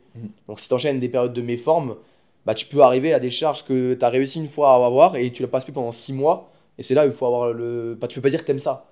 Ouais. Genre, moi, je sais que là, les 250 au squat, je vais pas les repasser avant un petit moment. Enfin, j'ai pas envie de me porter la. Mais en gros, je sais que c'est une période que je vais pas forcément aimer. Parce que après, tu le fais, parce que tu sais vers où tu veux tendre, et parce que j'ai des objectifs précis, et que j'ai dit que j'y arriverais, tu vois. Maintenant, je sais que tu peux pas toujours aimer t'entraîner non plus. Ouais, après, le power, c'est quand même un peu particulier parce que tu as des mouvements qui sont imposés. Tu vois, donc tu es obligé de performer. Le gars qui fait du body, tu vois, qui a pas de mouvement imposé, Il fait ce qu'il veut, en fait. voilà, il fait du hack, il en a marre du hack. Tu vois, il va sur un pendulum. Terminé, c'est bon, il s'amuse sur le pendulum. Puis au pire, quand il en a marre du pendulum, il revient sur le hack. Puis ça se trouve, tu vois, il aimera le hack à nouveau. Toi, en fait, comme tu dis, la charge, déjà, c'est la finalité. Et en plus de ça, ce qu'il se passe, c'est que tu as des mouvements qui sont imposés. Donc, c'est la charge finale sur 3 mouvements. Et donc, ouais, quand tu as une phase sur laquelle tu es un peu moins bien, où tu satures un peu du squat, etc., et que tu as des objectifs qui sont bien précis, là, je pense qu'il faut avoir un mental sacrément solide. Et du coup, comment tu fais, toi, pour tenir dans ces... Justement, ça paraît presque paradoxal, mais tu vois, ces périodes-là où justement je suis en difficulté et que je suis trop matrixé, moi je vais me dire, ok, je vais optimiser mon sommeil, je vais tout faire je vais tourner ma vie autour. Mais en fait, des fois, à pas prendre un peu de recul, faire une semaine où je réduis le volume en power hors prog, hein, et je fais que ce qui me fait kiffer, donc de l'hypertrophie, des trucs et tout, tu prends un bol d'air frais. Et des fois, ça prouve aussi que, même à haut niveau, hein, des athlètes qui ont fait les JO, la semaine après les JO, bah, ils sortent un peu de leur truc, tu vois. Et en fait, je trouve que c'est important d'avoir un petit peu ce recul-là. Parce qu'à vouloir être tout le temps matrixé, c'est bien. Mais après, du coup, tu prends un cœur. Moi, ça m'arrivait de faire des SBD, ça paraît bête, mais tu fais un SBD qui est raté, t'es mauvais mood tout le week-end. Ouais. Tu vois ce que je veux dire? Et c'est pour ça que là, indirectement, c'est peut-être l'aspect négatif du power, c'est que ça peut te prendre plus la tête parce que bah, t'as le facteur que t'as fait une mauvaise séance. Genre, t'as la charge, c'est inscrit. Ta séance, elle est pourrie. T'avais RPE 7, tu te retrouves à prendre une clim, tu vois. Ouais. Bah, y a pas de en mode oh, mais j'étais un peu fatigué. Bah, non, t'as fait une séance de merde. Par contre, en hypertrophie, bon, t'as mis plus léger, t'as pris une clim, t'as fait 2 reps de moins. Ça fait chier, mais bon, tu t'es donné, t'as peut-être d'autres exos où ça a mieux marché. En power, il y a un total et ça parle français, tu vois. Ah, puis comme tu dis, la séance SBD, tu sais, la séance SBD, c'est vraiment souvent c'est les séances en fin de semaine qui durent bien longtemps. Et tu as tes 3 mouvements sur lesquels tu travailles. Et si ouais, comme tu dis, si tu prends une clim dès le premier, déjà t'es pas en condition pour ceux d'après. Alors qu'effectivement, la muscu, bon, tu fais moins bien au premier, tu sais que tu vas faire un tout petit peu moins bien sur les autres, mais c'est pas très grave. Tu vois, t'as l'autre séance, à la limite, t'as la séance du lendemain, tu vois, pour aller un peu mieux. Là, sachant que c'est les 3 mouvements sur lesquels tu travailles, tu vois, tu peux pas, il n'y a pas de séance du lendemain après le SBD. Non, SBD. Mais du coup, c'est là où c'est intéressant aussi, c'est de prendre du recul. Et moi, c'est pour ça que j'aime bien le format power building, de mixer un peu les deux. Moi, je reste quand même un go muscu, c'est ce qui me fait kiffer aussi. Et donc, les périodes où côté power, ça va moins bien, bah, je me prends mon plaisir et ma dose d'effort sur du coup plus de l'hypertrophie. Et je pense que c'est bien peu importe la spécialisation que tu as, il faut être à 99% à fond dedans. Mais quand il y a 1%, des fois prendre un peu de recul, ça fait du bien aussi.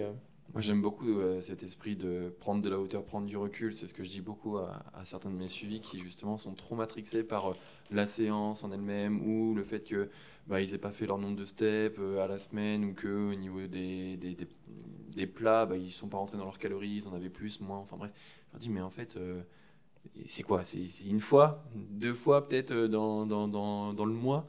C'est grave. Ça représente quoi sur l'année? C'est une goutte d'eau dans l'océan.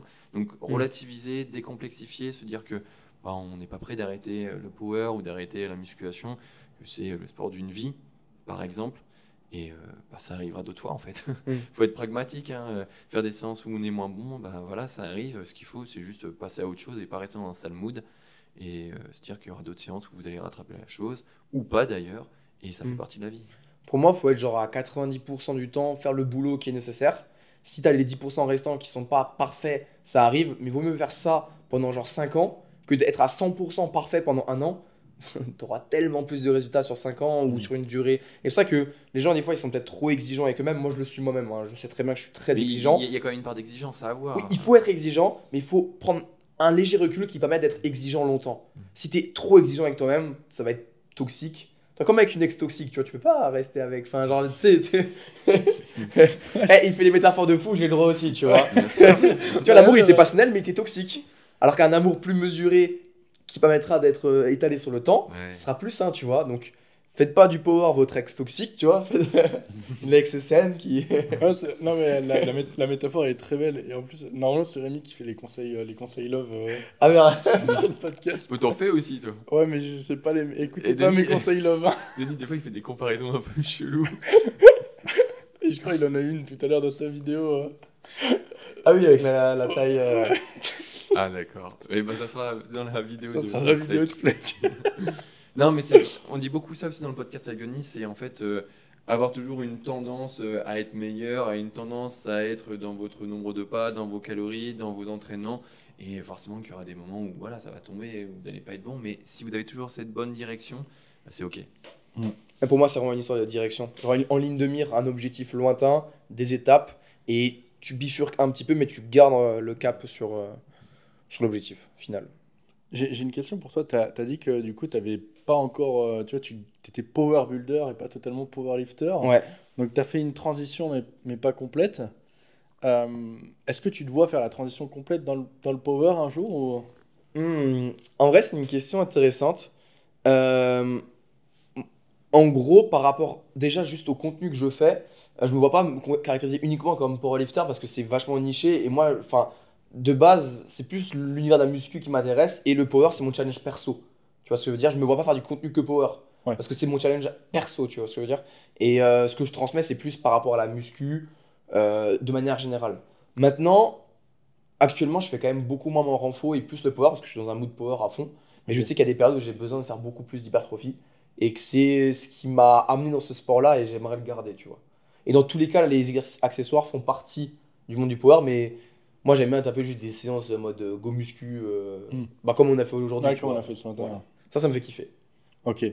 Et du coup, ouais, tu devrais faire la transition inverse, donc complètement stopper le power pour revenir full muscu En gros, leur objectif. Ou autre sport. Parce que, Autre sport, ouais. de l'Aerox. En vrai, je déteste ça. Je peux pas te dire. Mais Ah ouais. pour le challenge, en fait, moi, c'est juste que j'aimerais. En fait, à partir du moment où le power va moins me passionner, si j'ai atteint mon objectif de 700 kg, ce qui serait bête d'arrêter à ce moment-là, parce que c'est là où je côtoie un petit peu le haut niveau. Mais je me dirais, ok, peut-être que j'ai fait ce que j'avais à faire et j'ai récupéré ma dose d'adrénaline, de dépassement de moi, et enfin, je me suis prouvé que j'étais capable, bah, je passerais sur autre chose, tu vois. Mais dans tous les cas, je me vois pas faire 36 000 choses en même temps. Moi, Ouais. je suis pas hybride, je ferai pas des trucs je préfère faire un truc à fond et me consacrer à ça là-dedans que faire 36 000 choses en même temps. Ouais, j'aime bien voir un petit peu le déroulé. Donc avant Go Muscu, là Power Builder, maintenant, enfin après peut-être Power et après peut-être une direction vers un autre sport. Aeroxer. Aeroxer, En fait, je sais me pas ferme comment il juste s'appelle. aucune porte parce que Ouais. moi, il y a 2 ans, quand bah, j'ai rencontré Pana, donc mon coach, qui est double champion du monde du coup, quand on a fait des séances power ensemble, à la base c'était juste pour une vidéo. Après, on s'est vraiment lié d'amitié et genre c'est mon gars de fou. Mais au début, oh, les temps de récup, je trouvais ça si long. En plus, il faisait froid dans sa salle. Quand tu respirais, il y avait de la vapeur. Je me suis dit, mais c'est qui ces tarés, tu vois? Ils sont là avec 8 minutes de récup. Moi, j'avais le temps d'échauffer carrément. J'avais le temps de me démotiver en 8 minutes, tu vois. J'avais envie de rentrer à la maison, tu vois. Et en plus, les séances c'était long quand même, tu vois. Et quand t'es pas habitué, bah ça. Et au final, genre, à l'époque, il m'avait dit, tu verras, un jour tu feras une compète et tu vas adorer ça. Moi, j'étais, ouais, t'inquiète. Et au final, comme quoi, c'est ça. Et à l'époque, je pensais que c'était inconcevable. Je me voyais même plutôt faire une compète de body pour avoir un nouvel objectif. Donc, je ferme pas la porte, hein. Ça se trouve plus tard, je ferai des marathons, qui sait. Peut-être, ouais. Là, tu t'es entraîné avec Denis et moi. Tu t'es dit, ah, peut-être c'est pas mal de revenir à fond dans l'hypertrophie. Non, en vrai, franchement, la séance, j'ai vraiment kiffé. En vrai, je pense que si tu viens au DJ et que tu testes nos machines, les différentes modulations de la tension avec les différents épis et tout, tu rentres vraiment dans le muscu, enfin dans le muscu game, tu sais, machine De plus, l'optimisation, etc., ouais. optimisation et tout. Je pense tu peux découvrir un nouveau monde qui peut aussi. Mais après, tu vois, c'est toujours la même chose. N'importe qui est vraiment passionné, quand tu es avec lui, tu sais, quand il t'emmène dans le monde de sa passion, c'est vraiment genre. Tout de suite, ça te paraît trop bien. Tu vois, Viens dans le monde du jardinage avec moi. Mais moi, je te jure, vraiment, bah là, tu parlais d'abeilles, je te regardais en mode, oh, une dinguerie, tu vois. Alors qu'en fait, oui. moi, quand je rencontre quelqu'un de passionné, et c'est ça que des fois, le meilleur conseil quand tu vas faire un truc, il faut être passionné de la chose, ou du moins aimer ce que tu fais parce que ça se ressent. On reparlait des vidéos, mais tu vois, si quelqu'un fait des vidéos juste pour faire des vidéos, ça se ressent aussi. Et quelqu'un qui est vraiment passionné, ça s'invente pas, tu vois. Ça peut jouer, tu peux jouer ça pendant 2-3 mois, mais en fait, tu peux pas. tu vas tomber à court d'idées. Ouais, voilà, en fait. Alors que quand t'es passionné, Ça vient naturellement, en ouais. fait. Et même si une passion, à un moment, tôt ou tard, ça te saoulera aussi des fois, tu vois. Genre, enfin, moi, la muscu, il y a des moments, ça m'a pris énormément la tête. Mais pourtant, je sais que c'est un fil conducteur dans ma vie. Et enfin, je me vois pas faire une semaine sans m'entraîner. Genre, c'est pas possible. Ah non, mais une vraie passion, c'est super fort. Et puis surtout, en fait, quand tu as une vraie passion, tu peux très très vite contaminer Et les gens autour. les autres. Ouais. Quelqu'un qui est passionné de Lego, mec, il va te montrer, enfin, il va t'expliquer comment il a assemblé le Faucon Millenium pendant 18 jours. Je peux t'assurer que, mec, tu vas l'écouter avec tes oreilles. Quand tu vas rentrer chez toi, tu vas vouloir acheter le Faucon Millenium, tu vois.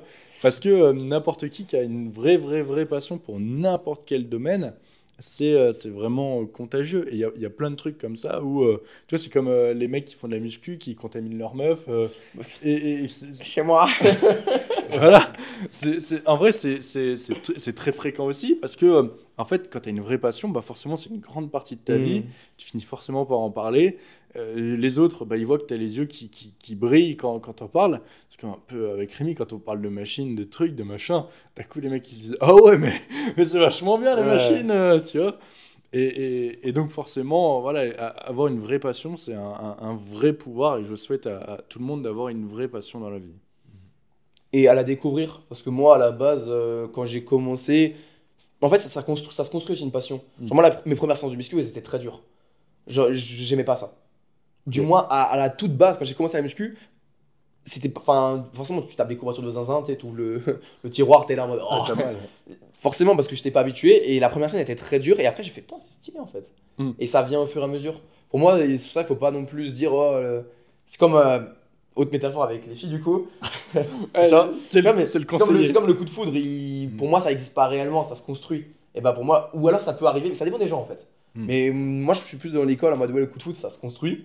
Et du coup, bah, pareil, avec un coup de cœur, avec une activité, ça peut se construire. T'as des activités au début que t'aimes pas, comme des meufs que t'apprécies pas au début. Au final, derrière, tu tombes in love, tu vois. Donc, c'est vrai. Putain, mais Flex, il est très... coach en séduction, en fait. Ouais, coach en séduction.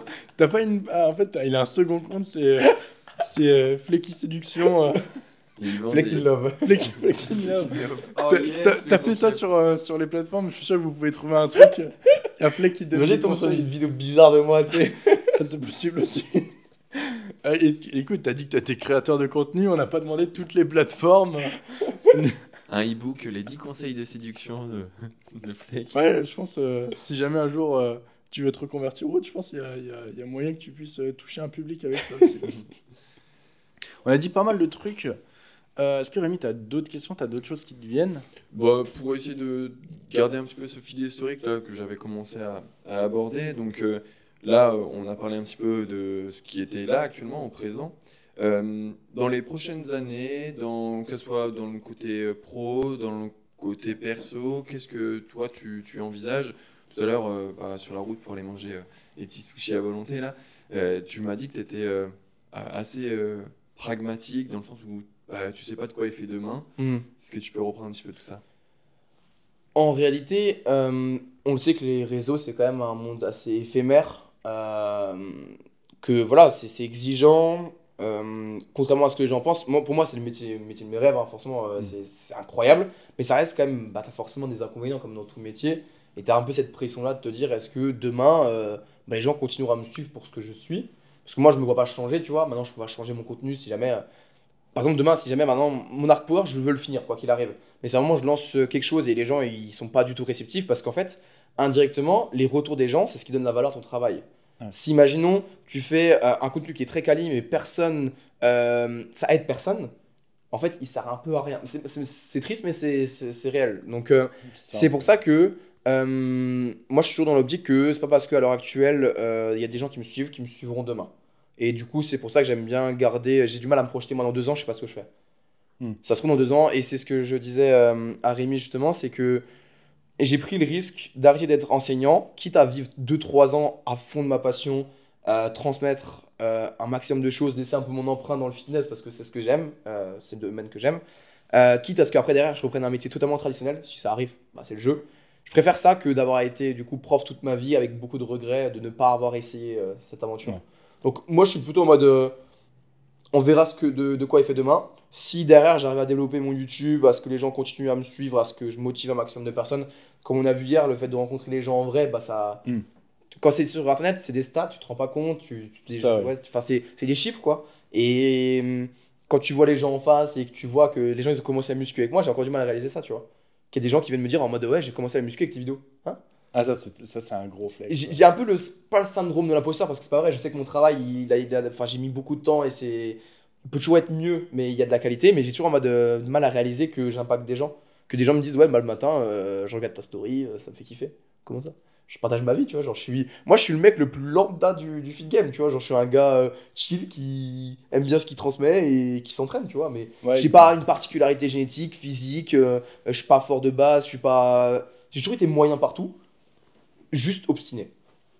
Ouais, mais au final, tu vois, c'est ça qui fait ton truc en plus aussi à toi, quoi. Bah, c'est que les gens arrivent plus facilement à se comparer parce que du coup, bon, même si je pense que voilà, t'as quand même maintenant. Oui, je suis un mec lambda bien entraîné maintenant, tu vois. Voilà, mais le côté lambda, c'est peut-être le côté identitaire le plus évident sur lequel les gens qui nous écoutent, par exemple, arriveront à justement se faire des comparaisons entre toi et eux. Et du coup, je pense que voilà, c'est ça aussi qui dit il n'est pas, je sais pas, il n'est pas bodybuildé, il roule pas sur l'or, il n'est pas bling bling, bref, il est comme moi finalement, il a eu un parcours atypique, il a bossé, il a eu un premier métier, etc. Donc voilà, tu peux inspirer plus facilement des gens parce que tu as ce rôle de c'est identifiable, c'est comparable. Moi, j'avais clairement une vie banale en fait.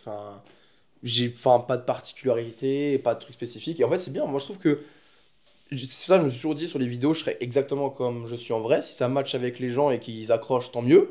Et si ma personnalité. Parce que moi, souvent, je me suis toujours dit sur les réseaux, il faut avoir soit une personnalité extravagante, soit. Enfin, des fois, il y a des TikTokers ou des YouTubeurs, ils sont dans l'extrême, tu vois. Ils s'inventent un rôle, etc. Moi, je me suis toujours dit non, je veux pas faire ça. Je vais être comme je suis. Soit les gens, ils m'aiment bien.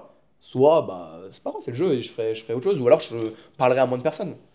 Mais ouais, je me suis toujours dit que je resterais comme je suis dans la vraie vie, quoi. En fait, c'est beaucoup plus simple. Moi, je me souviens, mes toutes premières vidéos, tu sais, t'essayes de faire un peu plus le mec pro. Tu sais, regardez mes premières vidéos et regardez l'évolution du ton de ma voix au fil des vidéos. Tu parles pas pareil, tu parles...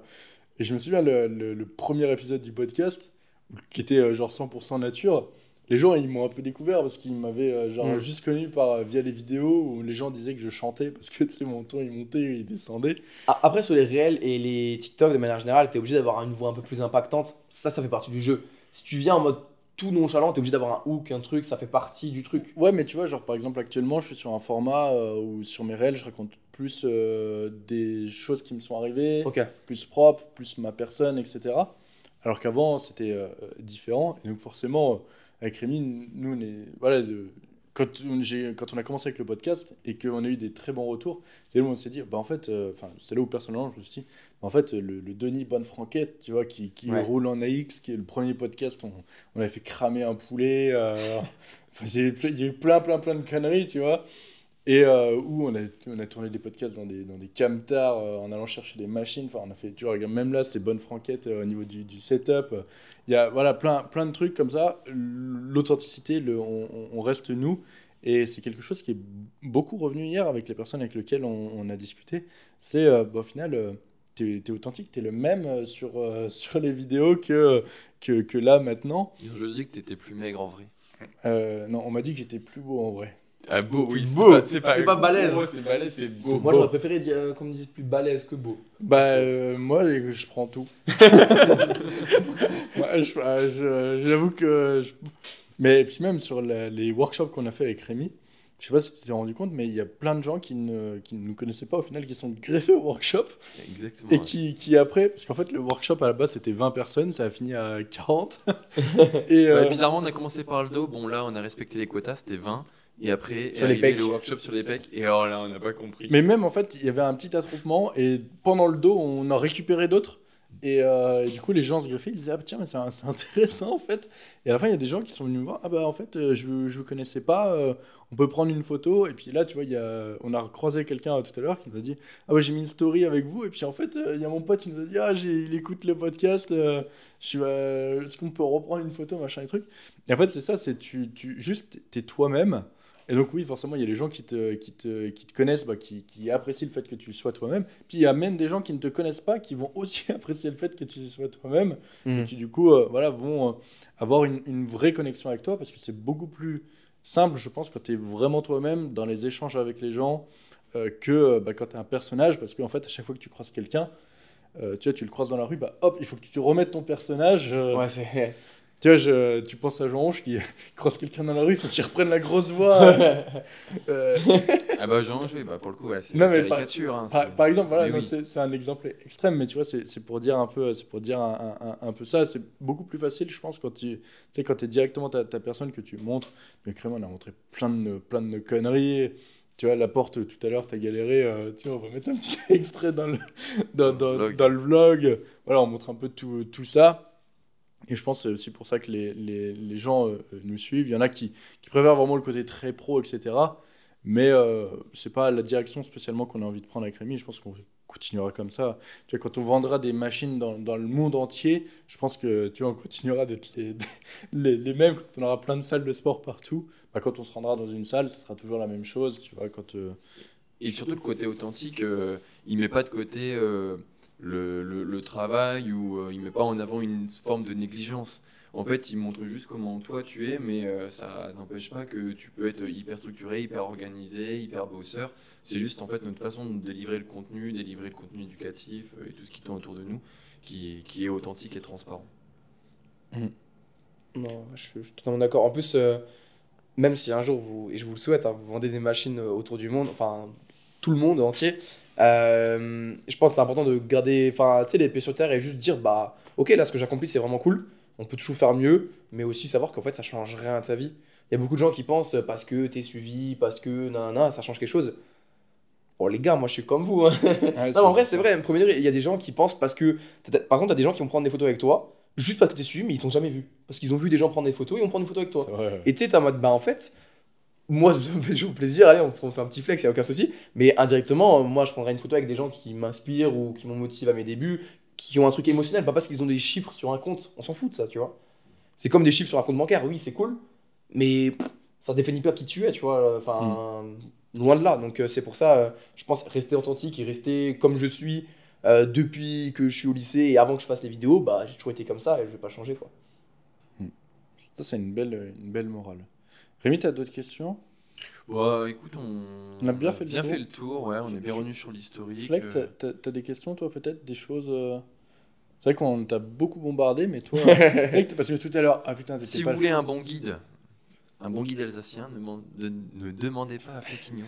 Tout à l'heure, c'est parce qu'il m'a fait, Fleck. Il me pose des questions pour sa vidéo, et d'un coup, mec, il me sort une carte reverse Ouais, de Uno. de Uno. Il me dit, bah maintenant, c'est à toi de me poser une question.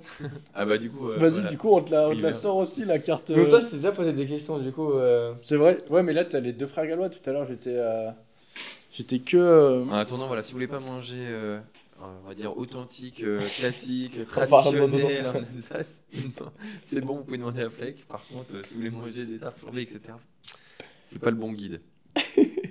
En vrai, en question, bon, du coup, je te l'ai déjà un petit peu posé, mais ce que je pourrais vous demander, du coup, c'est par rapport à votre marque de machine de muscu. Ok. Là, si on devait se mouiller un petit peu, du coup, je t'avais dit dans 5 ans, on va dire dans 3 ans. C'est quoi l'objectif? Alors, selon le plan de Trésor, Genre, Ou selon ce que si, veut nous. on va faire objectif que vous jugez à l'heure actuelle, parce que ça peut beaucoup bouger, hein, réalisable, et objectif que vous jugez comme un rêve, sachant que ce rêve-là peut devenir un objectif plus tard si jamais ça avance bien. je pense que le rêve est corrélé corrélé. J'ai du mal. Le rêve, en fait, est ce qui est réalisable. Ok, Tu vois, magnifique ça. On peut pas. Parce qu'en fait, tu sais, justement, on s'est fait chier à faire des plans de trésor, etc., pour, tu sais, et planifier les choses. Donc, en fait, on est parti du principe que ça serait comme ça. Ok. Et où on se voit, bah, déjà, idéalement, d'ici le début d'année prochaine, c'est là où on aimerait, en fait, lancer la commercialisation de notre gamme. On peut pas en dire plus sur ça. En fait, cette année, elle est vraiment réservée. Là, on a déjà C'est le reçu le premier prototype, donc on se laisse toute cette année pour finaliser ce premier produit et se dire bah, l'année prochaine, on commercialise. Mais c'est surtout qu'en fait, notre gamme de machines, c'est pas juste une gamme classique, c'est-à-dire que on réalise également des études scientifiques, ça c'est très long. Donc on travaille avec un labo pour justement en fait montrer pourquoi nos machines sont mieux. Mais c'est pas genre pourquoi parce que je la préfère, tu vois, parce qu'elle a un meilleur axe. Non, c'est parce que en fait elle est mieux, parce que voilà, elle a permis de par exemple prendre plus de muscles comparé à une version classique. De avoir des échantillons de C'est ça. population. Enfin, Voilà, donc ça rajoute du temps. Donc forcément, il y a tout ça. Donc c'est plus cette année, c'est plus la phase de test, de finalisation, de développement, etc. Forcément, il peut y avoir des couilles sur ça. Mais surtout que tu as une dimension où au départ, on avait en fait toutes ces idées-là, mais à partir du moment où tu les réalises et que tu t'entoures de plus en plus de personnes, eh bien, il faut que tout s'embrique bien et l'imbriquement, là, il est parfois beaucoup plus long à gérer parce que tu as beaucoup plus de relationnel, beaucoup plus de documents administratifs à faire. Mais justement, c'est hyper important de bien s'entourer, notamment par ce laboratoire-là qui va vraiment, en fait, appuyer, labelliser quelque part aussi les produits qu'on va sortir. Et pour nous, c'est aussi une fierté aussi de bien imbriquer la science dans ça. Parce que du coup, c'est un petit peu ce qu'on prône aussi via notre pratique. Et là, l'intégrer du coup à un projet professionnel de machine, c'est une consécration aussi. Ça fait partie de notre ADN. Donc effectivement, en gros, ça serait ça là sur le court terme, sachant qu'honnêtement, on compte pas le nombre de couilles et d'imprévus qu'on a eu depuis le début. Honnêtement, genre, on se rend pas compte, mais quand on crée une machine, il suffit juste d'un petit souci, une fixation, un truc, tu pars pour une idée, ça marche pas, une deuxième idée, ça marche pas, troisième idée, cinquième, septième, dixième, quinzième, vingtième, 25e. Non mais c'est en vrai, il abuse un peu, mais oui, effectivement, en fait, t'as des itérations qui sont énormes. Non, en vrai, c'est mais... juste pour une putain de fixation, tu vois. Imagine, on parle d'une machine, quoi. Ouais. Donc voilà, c'est un peu... c'est ce qu'on prévoit, du coup. Donc début d'année pro. Après, là où il y a quand même aussi quelque chose qui fait un peu peur, c'est que c'est des machines. Donc en gros, notre cible principale, c'est plus entre guillemets du particulier, c'est du B2B. C'est du B2B. Ouais. Donc c'est là où on va avoir besoin en gros de la commu. Parce que les gars, il va falloir harceler vos gérants de salle en disant mettez les machines Galois Fitness. Vous devez avoir un partenariat directement avec par exemple, Basic Fit, Fitness Park, enfin peu importe, une grosse marque, une grosse enseigne, ou est-ce que c'est aux particuliers dans les salles même où tu peux négocier pour intégrer tes machines dedans? En fait, je pense qu'on peut dire ça au moins, c'est-à-dire que nos machines, elles ont comme caractéristique principale... Hop, on dirait que Rémi a failli trop en dire, ce sera pour une prochaine fois. Donc en partant de ce principe-là, ça va diriger déjà dans un premier temps les personnes qui vont être concernées. Okay. Après, forcément, tu vois, c'est les gérants de salles actuelles, mais tu as les gérants de salles commerciales qui sont tu vois, bloqués avec souvent des contrats de machines. Ah, en mode Basic Fit, c'est Matrix. Voilà, c'est ça. Et après, tu as les salles indépendantes où là, eux, c'est plus flexible sur ça. Donc c'est eux la cible prioritaire dans un premier temps. Pas forcément, on peut très bien faire des partenariats avec des chaînes, ce qui serait particulièrement avantageux aussi pour nous, parce que ça nous permettrait d'avoir un gros volume de vente. Mais en gros, là, c'est vraiment un inconnu pour nous, dans le sens où, tu vois, quand tu vois un coaching, c'est un particulier. Tout ce qu'on a vendu jusqu'ici avec Rémi, c'est que au particulier. Voilà, c'est que au particulier. Donc c'est vraiment un immense challenge. Donc ça, en gros, c'est voilà, le début. Et puis après, forcément, une fois qu'on aura commencé à commercialiser, c'est tout simplement de continuer à investir, continuer à développer du coup des gammes de machines, et jusqu'au moment où on aura une gamme complète. Et en fait, à 3 ans, donc la visualisation, c'est une gamme complète de machines et un immense showroom qui sera office de première salle, en gros Galois Fitness X Galois Gym, donc la première enseigne qui sera le début de la franchise. Donc, mais le premier, ça sera du coup un showroom où les gens pourront venir. Donc ça serait comme une salle de sport, mais après ils pourront aussi essayer nos machines, etc. C'est stylé. Et partir avec s'ils veulent partir avec. J'espère que vous m'inviterez. Tu feras l'ouverture. Allez, on t'invitera à l'ouverture. Et comme ça voilà, tu viendras tester tout ça. Mais dans 3 ans. Donc, ça laisse le temps un petit peu. Ça laisse un peu le temps, mais honnêtement, c'est au moins ce qu'il faut. C'est vrai qu'on t'a pas dit les chiffres, mais le développement donc, de notre première machine, en termes de chiffres, c'est 2,5 millions d'euros. Qu'est-ce que ça nous coûte? Voilà. Ça me fait bugger un peu, ouais. Donc, c'est pour ça qu'on est bien entouré. Comment vous fonctionnez du coup via c'est un prêt de zinzin du coup que vous devez faire? Non, en réalité, si tu veux, c'est vu comme il y a... alors en France, on dit ce qu'on veut, mais pour les entreprises nouvelles et innovantes, tu as quand même beaucoup des aides. Beaucoup d'aides, effectivement. Mais tu as aussi des prêts qui facilitent voilà, aussi t'as pas mal de choses de projets. Et puis après, dans les financements, tu as tout ce qui va être fonds, etc., qui va venir rentrer là-dedans. Alors, les gars, arrêtez de m'envoyer des messages. Est-ce qu'on peut investir dans votre boîte, etc. Le jour où il y aura quelque chose comme ça, on vous le dira. Mais en attendant, je reçois plein de messages tous les jours sur ça. Merci, les gars. Mais du coup, effectivement, pour le moment, on avance bien. Et vous inquiétez pas sur ça coûte cher, mais on se débrouille pour le moment. Du coup, là, vous avez un fonds d'investissement, enfin, des gens qui ont. Non, du coup, Non. pour le moment, en fait, si tu veux, c'est en plusieurs phases. C'est-à-dire que c'est pas Oui, c'est oui. 2,5 millions sur le développement final, mais du coup, il y a forcément donc, le début où ça. Donc, tu sais, tu as plusieurs phases. Tu as l'amorçage, le machin, le truc, où ça se décante. Et en fait, les aides disponibles, en gros, ne sont pas les mêmes.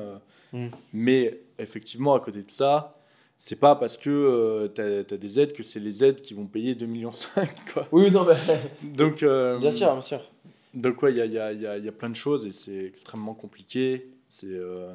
Mais en fait, là, on vient, grâce à toi, ils ont eu énormément d'informations qu'on n'avait pas données jusqu'ici. C'est pour ça que j'ai laissé parler Denis, parce que tu vois, c'est des trucs où si moi je commence à parler, je peux leaker un truc et il faut pas, tu vois.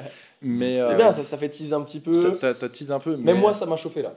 Mais en fait, de toute façon, quand tout ce qui est brevet, etc., sera terminé, en fait, on pourra, et qu'on pourra faire du contenu autour de ça. Effectivement, on a pris plein de rushs avec Rémi, les phases de test, les machins, les galères, les trucs. Je pense qu'on fera une vidéo qui retrace tout, le tout. Une sorte de mini-documentaire. Un mini documentaire sur le développement de la marque de machine, les galères, les réussites, les moments où on a envie de virer Rémi de la boîte, tous ces moments-là. Et c'est arrivé plus d'une fois. C'est impossible, j'ai trop de parts dans la société. C'est vrai que pour le moment, nos parts valent que dalle. Donc, C'est vrai, pour le moment, il n'y a pas. Comme il n'y a pas encore d'entrée d'argent. l'entreprise dépense alors qu'elle ne gagne rien. Mais ce que je veux dire par là, c'est que ouais, dès qu'on pourra en parler, puis surtout en fait, le jour où on aura notre première machine, mais les gars, mon contenu, c'est plus les conseils muscu, c'est les machines, c'est uniquement. C'est un peu comme si tu mets au monde un enfant. Ah, La comparaison est belle quand même. C'est vrai que c'est un peu notre bébé quand même. Bah c'est ça, c'est vraiment un bébé. Et du coup, bah, t'es fier de ton bébé, tu l'emmènes partout, tu l'emmènes au parc, tu l'emmènes au... Voilà, l'emmener partout, ça va être compliqué. Tu sais, il la traîne dans la rue. Ah bah on va prendre un camtar et puis on va se déplacer avec notre bébé. Mais voilà, ce que je veux dire, c'est que ouais, je pense que de toute façon, le contenu prendra forcément un tournant à partir de ce moment-là. Tu sais, forcément, on sera dans le truc. Puis les gens, je pense, voudront savoir qu'est-ce que c'est qu'une bonne machine. C'est une machine Galois, mais comment elle est cette machine Galois? Je pense que là, il y aura pas mal de choses à dire. Tu sais que Galois, ça claque en plus en mode machine Galois, tu vois. Ouais. Mais t'imagines, genre, tu te dis dans 5 ans, tu voudras faire de la muscu, tu t'entraînes sur une de nos machines. Ça, c'est un immense flex, quoi. Que, genre, tous les mecs, tu t'entraînes sur quoi comme machine? C'est là, t'es Technogym, Matrix. Tu sais, les mecs qui sont là, ouais, la presse Matrix. Il y a personne qui dira que la presse Galois, elle pue la merde. Hein. Il y a personne qui dira ça, tu vois. Mais non, mais Tu sais genre. qu'en plus, c'est vraiment un sujet de discussion en mode, tu sais, les machines, genre. Quand moi j'ai commencé à Basic Fit, bah, j'étais content d'aller dans une salle commerciale parce qu'avant je m'entraînais dans une sorte de cave un peu bizarre, tu vois. Ça, c'est les débuts. Et du coup, bah, j'étais content de, même si les machines étaient pourries, je m'en rendais pas compte, juste c'était agréable, t'étais dans une salle et tout. Mais plus tu te renseignes sur la muscu, plus tu te rends compte qu'il y a des machines, bah, les trajectoires, nanana. On en parle beaucoup, hein, ce côté un petit peu embourgeoisement de, en fait, avant, avec très peu, on s'entraînait et ça ne posait pas de problème. Et puis après, bah, quand tu mets vraiment le nez dedans et que tu commences à être sur du matos, où tu as une bonne programmation structurée, que tu as ce qu'il faut, tu trouveras toujours des défauts. Et après, tu te diras, en fait, mais non, mais ça c'est de la merde, il manquerait ce petit truc en plus. Ça n'empêche pas de travailler et de faire ta séance. Mais on est pareil avec notre gym, et on l'a dit avec Denis, on va bientôt roast notre gym, on va dire qu'il y a plein de choses qui manquent et qu'il faudra l'optimiser et que ça ne vaut pas peut-être une autre salle de sport. Voilà, donc on a prévu de faire ça avec Denis. Enfin, parce que tu sais, on teste des salles, et en fait, les gens on ne retiennent que le négatif, tu vois. Donc à chaque fois que je vais quelque part et que je dis, ça c'est pas bien, tu vois, les gens retiennent que ce que je dis que c'était pas bien. Et parfois, il y a des trucs que je dis que c'est bien, mais en fait, ils le retiennent pas. Ou alors, Ils retiennent que le pas bien. Voilà, et c'est vrai que forcément, puis en plus, tu connais le jeu, quand quand tu fais des Minia, tu vois, la Minia et le titre de la vidéo, par exemple, de On Air, c'était On Air, la pire salle de France. Tu vois. Donc, Je comprends pourquoi ils t'ont banni du coup. Ça donne un peu la couleur, ouais. et tu sais, sur la miniature, il y a genre 0 sur 10, 1 sur 10 avec des photos de moi qui fait la machine. Donc, forcément. Mais parce que c'est le jeu, ça fait cliquer, etc. Alors que dedans, en fait, Denis, il dit, bah, effectivement, cette machine-là, elle est bien, mais on pourrait changer ça et ça. Je donne des pistes d'amélioration, tu vois. Voilà. J'ai pas fait que tailler, tu vois. J'ai constaté, j'ai fait plein de trucs. Je dis également que, tu vois, par exemple, les lumières sombres, bah moi ça me correspond pas, mais que ça peut correspondre à d'autres personnes. Ouais, moi je kiffe. Mais On voilà, on en parlait, ouais. On en a parlé juste avant. On a parlé. Mais tu vois, les gens retiennent que, bah en fait c'est sombre. Denis dit que c'est nul. Sa caméra elle perd le focus parce qu'il n'y a pas assez de lumière. Tu vois. Alors que non, comme j'ai dit, bah c'est bien pour les photos, c'est bien pour. Ça dépend en fait, tu vois. Mais c'est la fameuse optimisation, comme en Power, où tu vas venir placer ton orteil un tout petit peu plus à gauche pour du coup être un peu mieux, etc. Tu vois, la vidéo aussi sur le basique. En vrai, on a fait une vidéo sur le basique. Le basique, on a dit que bah, c'était pas mal. En vrai, et les gens retiennent que genre, le négatif qu'on a dit de basique, alors qu'en fait, dans la vidéo, il y a plus de positif que de négatif. Et en fait, du coup, on tombe très vite dans...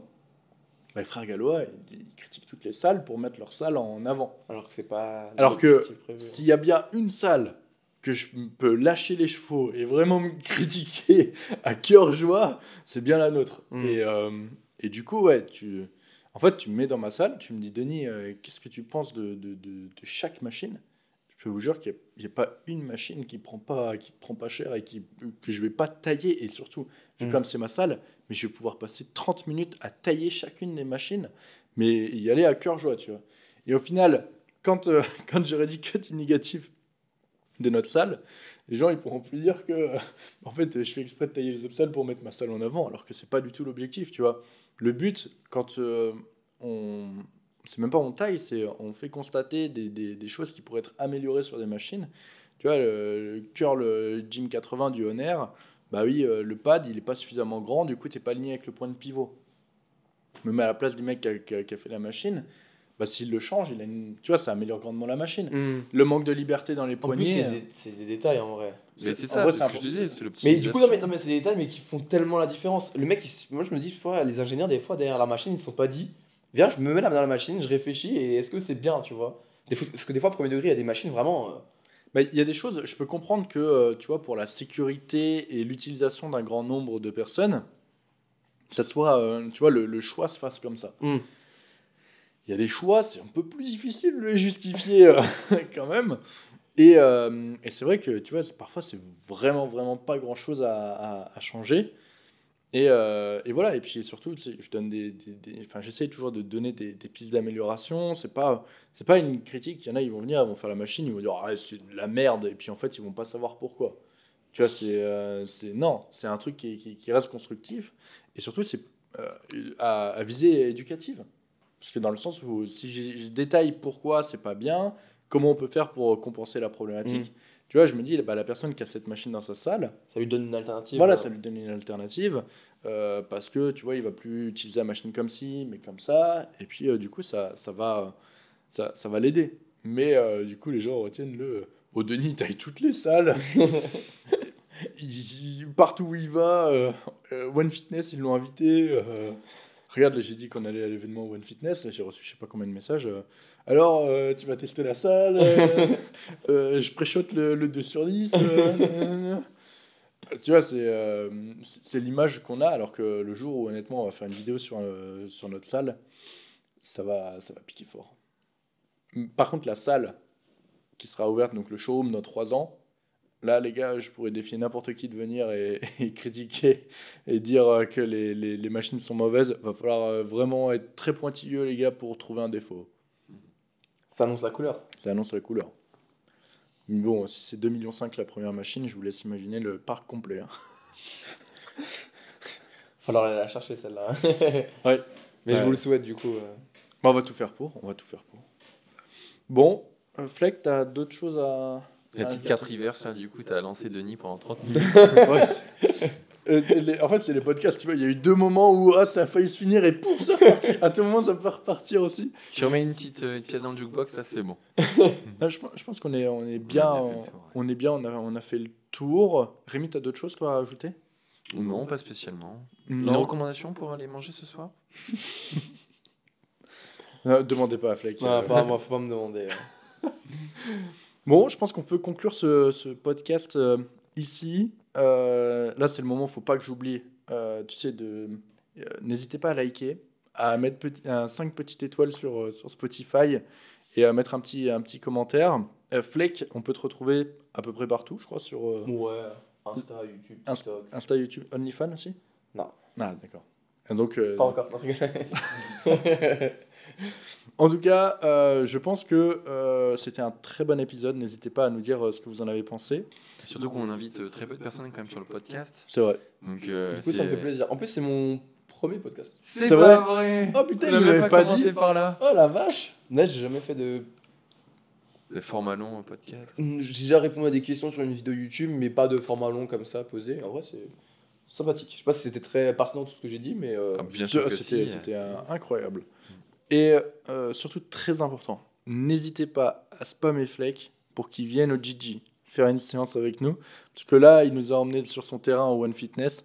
Mais du coup, on veut l'emmener dans notre terrain au Gigi. Il faut qu'il revienne dans l'arc Gomuscu en fait. C'est ça. Reviens. On veut le ramener du bon côté de la force. Et puis comme ça, si tu viens au Gigi, on pourra même refaire un podcast. Mais cette fois-ci, on a un studio de podcast avec Rémi. Donc là, ça sera un peu plus pro avec les mics. Et... Parce que là, les cuillères à tenir, ça fait. C'est vrai qu'on se les c'est un peu refait. chiant. On se les Tu refait sais à l'ancienne. Comment je perds le grip? Des fois, je glisse, je te en mode. Moi, j'ai une crampe à l'épaule. En tout Pour cas, ceux qui sont à la vidéo, là, vous allez voir, on tient le micro grâce à des belles petites cuillères dorées.